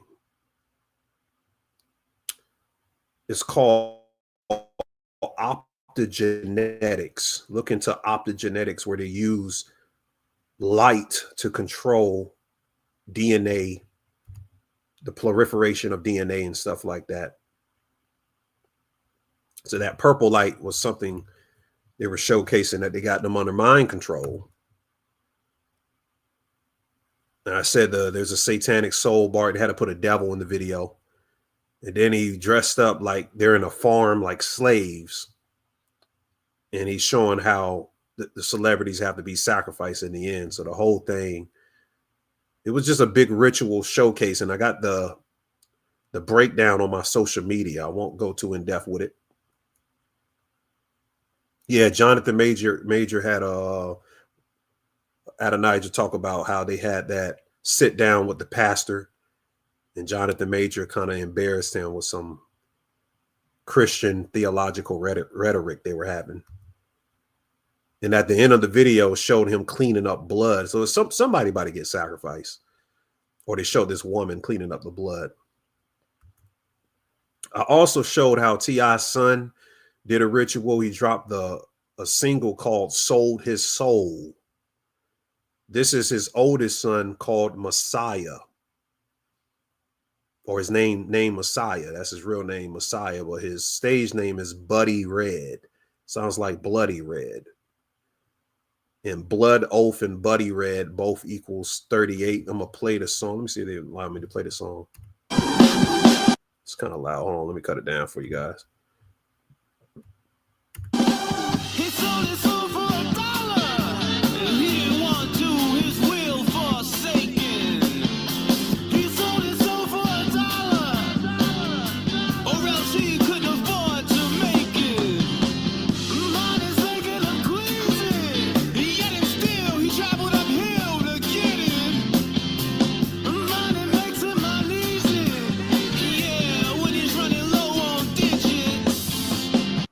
Y'all, you guys make sure you follow me on TikTok as well. Look up Ani Osaru on TikTok. I'm trying to go live more or do things on TikTok.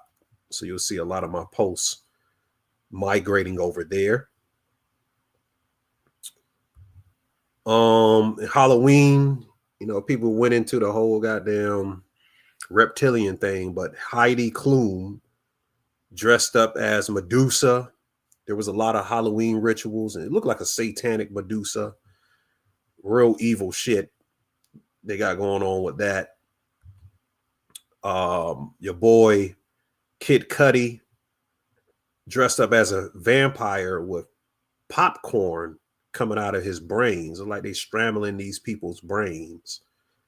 So Halloween rituals very prevalent. This is the girl that played the vampire in the movie Sinners. She dressed up as a vampire again, but she had the Freemasonic jacket on. I noticed that immediately. Doja Cat dressed up or was simulating, because there's rumors that she's been on cocaine for years. So she was acting like she was on cocaine during Halloween with the blood coming from her nose. Major MK Ultra. But I also highlighted how Melania Trump turned 666 months old on Halloween.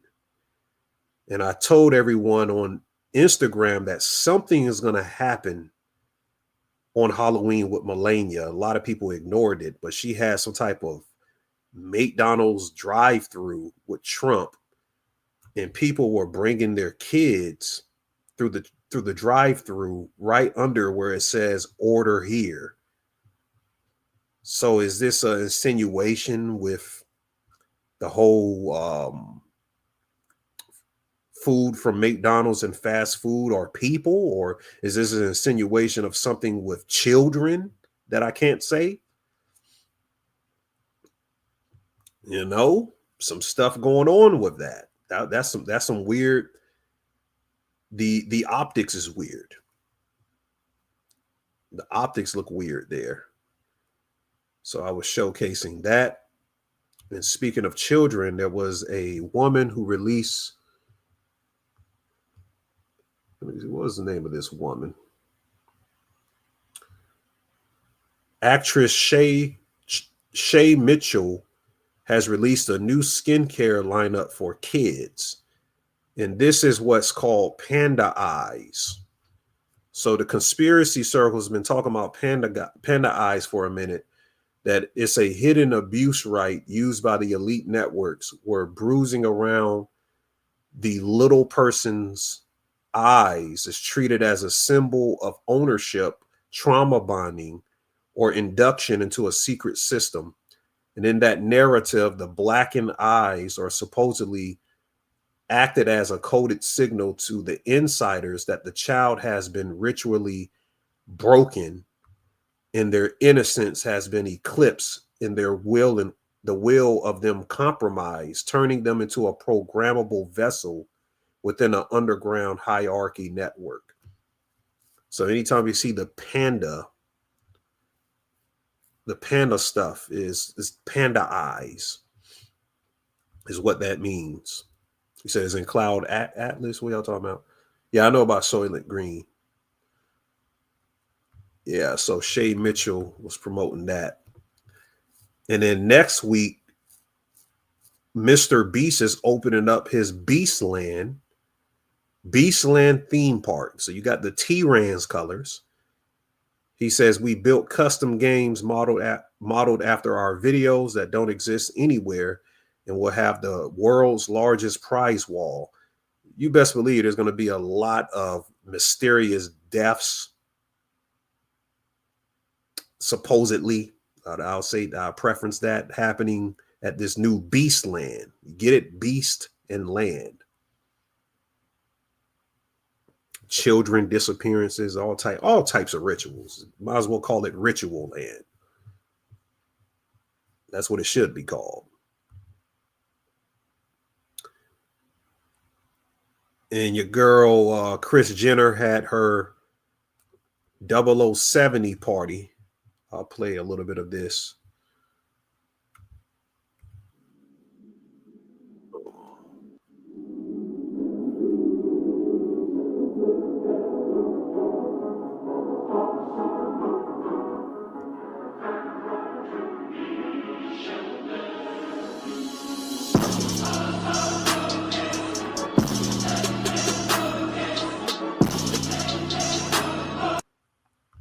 Okay, yeah, that's just the clip from TikTok. But notice the 007 symbol here that supposed to symbolize the guy walks in, the crosshair of the gun and gets shot is actually an eye. A lot of people didn't see that. I pointed that out when I decoded it. It's actually an eye. And what is the 0070? 007 traces back to Queen Elizabeth the first astrologer and magician John Dee. He used to sign secret intelligence letters with 2 circles and a staff. The 2 circles and the staff represents the 2 ball and the cane. 2 ball cane. It's the lineage of the serpent is what they call it. The 2 ball cane. Cain was the child not from Adam and Eve. It was Eve and the serpent birthed Cain. That's why Cain killed the good son that came from Adam and Eve. The serpent seed killed Abel. It then went into the land of Nod. A lot of people don't understand that parallel or what that was entailing, that we have lineages of a demiurgic gene pool down here living with us. And with that signature of the 2 ball cane or 007, he was signed for your eyes only, right beside the staff to Queen Elizabeth. So yeah. So Kris Jenner's 70th party, it was coded. It was a black and red party. It happened on 11/5. Lucifer equals 115. And I could go into how she looks, super young to be 70. That connects with that A word, achrome, which equals 69, blood ritual 69. She went from 69 when she unveiled her new look, which is connected to Freemasonry, but I'm not going to go in depth with that right now. Speaking of the Kardashians, Kim just released this video today or yesterday. Letting you guys know that all of the psychics that we have met with and that we're obsessed with are all full of shit. They all collectively, maybe 4 of them, have told me I was going to pass the bar. So they're all full pathological liars. Don't believe anything they say. I'm just letting you guys. So this is all performative, by the way, but they're letting you know that they are in contact with psychics, spiritual mediums, and things of that aspect. So that's why they released it. I haven't done the gematria and the date numerology, but something is tied in with that. So they're about to come out with a new Michael Jackson movie. And I noticed this comes right after the artist D'Angelo, whose real name is Michael, dies. So they had to kill a Michael to release a Michael movie. So he was sacrificed for this. And now you have Michael Jackson's nephew playing Michael in this movie. And this is a modern myth ritual. Michael Jackson is the original moonchild of the melanated community. And remember, the moonchild is a being created through light, rhythm, and emotion, a government asset, born through ritual rites prototypically. It could be an IVF birth as well, a surrogate births. Mostly all of them in Hollywood are moon children, where their whole lives is a magical ritual to the elite. Remember, Michael Jackson owned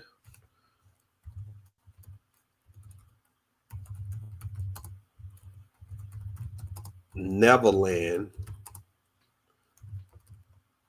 and Neverland's symbol is the same as DreamWorks,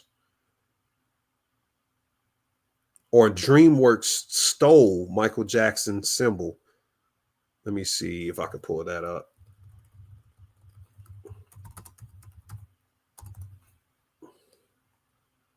So you see how DreamWorks has the boy with the fishing pole.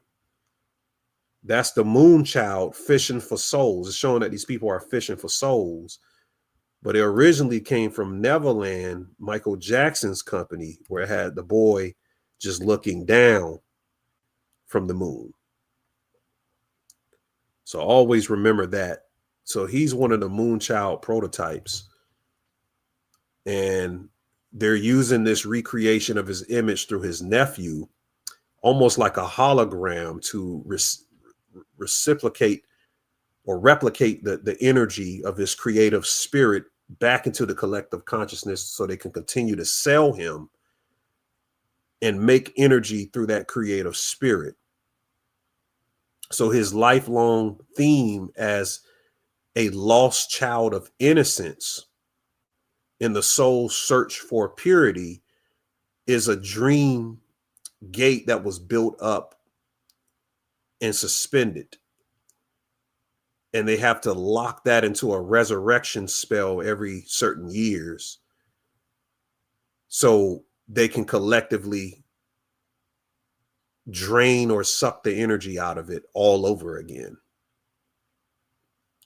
So it's unfortunate his nephew and his family is unaware of this, but there's a reason why. And I haven't done the gematria of this either, by the way. I need to do the gematria of this next. I'm gonna have a breakdown on my social media platforms and Patreon. But I'm gonna show how they align this date with his nephew's birthday and what it's connected to within the next week or so.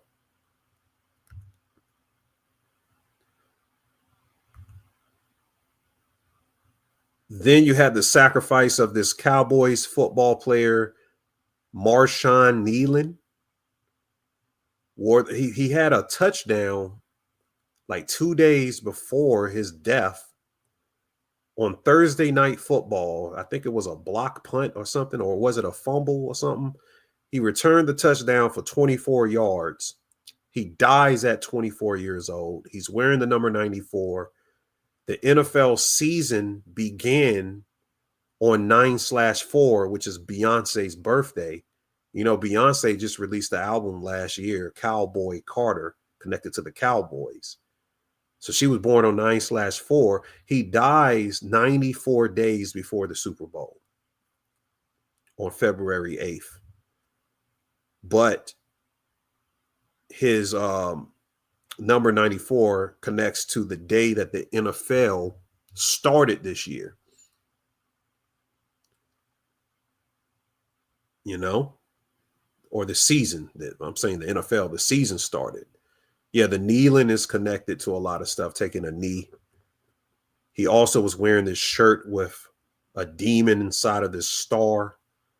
This was the night before he died, or the night or the day before he died. He wore a star with these demonic teeth. Consumption of the star or something. I don't know. It's some demonic stuff. But yeah, they sacrificed this guy. Now, Marshawn, that word literally means horse, or the divine horse. If you look into the etymon of Marshawn, it means horses, or the divine rider of horses. And you see Beyonce on the horse here. Now, I've been seeing these themes because Bad Bunny, who's performing at the Super Bowl, he has these horses tattooed on his chest. Then you remember in London where they had this random horse with blood or paint spilled over it, you know, paint the town red ritual from Doja Cat. This horse is just running through the UK. That was a ritual they did. And you have two teams, the Broncos, the Denver Broncos, whose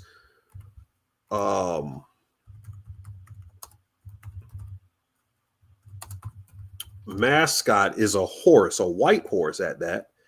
They're like 8-2. And then you have the Indianapolis Colts, who are also 8-2. The two horse teams. Behold the pale white horse.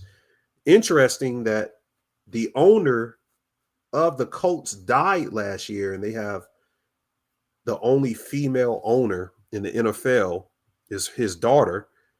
She's at every game, and the colors of the Colts is the same as the Israel flag. So I will keep my eye on the Colts and the Broncos right now, because they're sacrificing people around the theme of horses.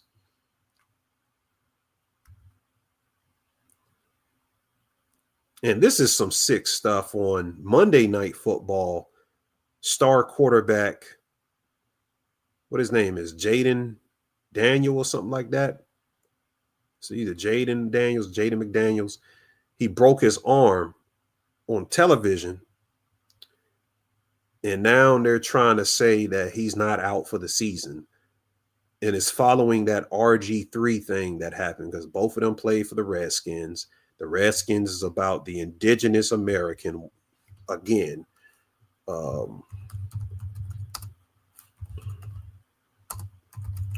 You look it up, the Redskins original, some of this original, the logo of the Redskins is a melanated person. They don't have it on here, but I'll pull it. I could pull it up for you guys. But the first black quarterback to win a Super Bowl played for the Redskins. They keep showing you over and over that they are the people of this land, but they don't want you to believe that. They want you to think everything is African related to that. And that's for ritual reasons.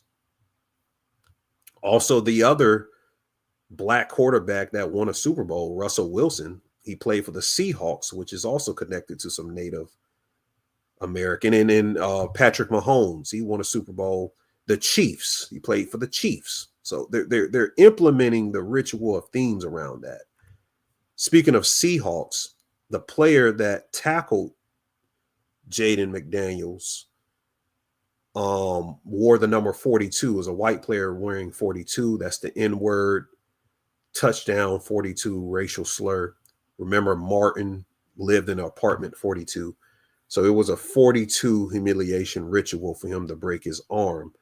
And now the GM and the owner are trying to say, oh, they're going to put him back out there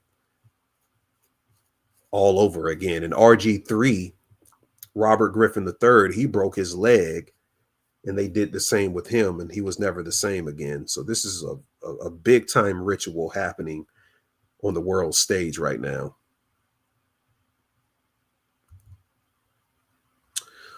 All right, let me open it up for questions. I'll be here forever. We'll be on here 6 hours. I can do this forever. Let me put the link in here if you guys want to have some quick questions. I got to get out of here after that. Let me put the link in here for you guys. Or you can go in the chat and ask questions. Post your questions in the chat if you don't want to come up on the live.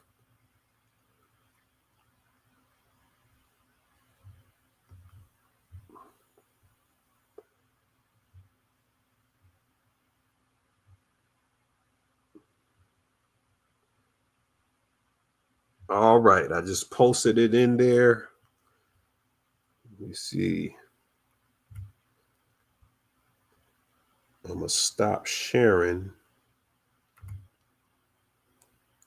so I can see people come up on the stage. Do we have any questions, family? You can put it in the chat, or you can come up on stage. Let me allow comments on the stage. Shout out to the Beyonder. He says, fun stuff. Keep up the work. Let me see what else y'all been saying.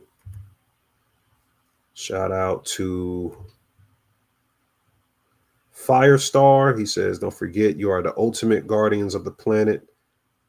Death while you're F around. You definitely get all your toys taken away and handed guns again. Okay, Star.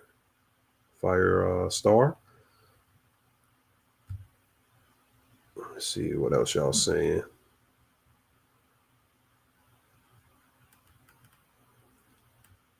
Okay, so no questions, only comments and discussions, which will take us down many rabbit holes. J8 says, Ani, how much has your research made you look back at the movie Us? Definitely look back at the movie Us, as I actually was one of the first people who decoded the movie Us.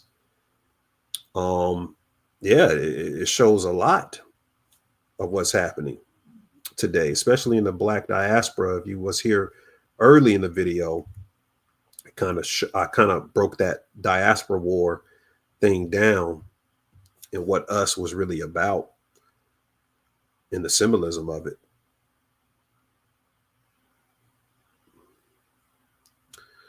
All right, family, I'm gonna be up out of here. I appreciate you.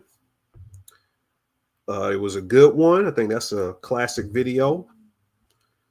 And we will be back on Patreon. I'm going to be on the Occult Rejects on Friday, I believe, whatever the 14th is. So we'll be live again with the Occult Rejects, breaking down some information. And then we'll be back on Patreon following that to get back in the information. So with that, I'll say Arimpoya, Ushulu, Ashe to the ancestors. I'll see you guys next time. Peace.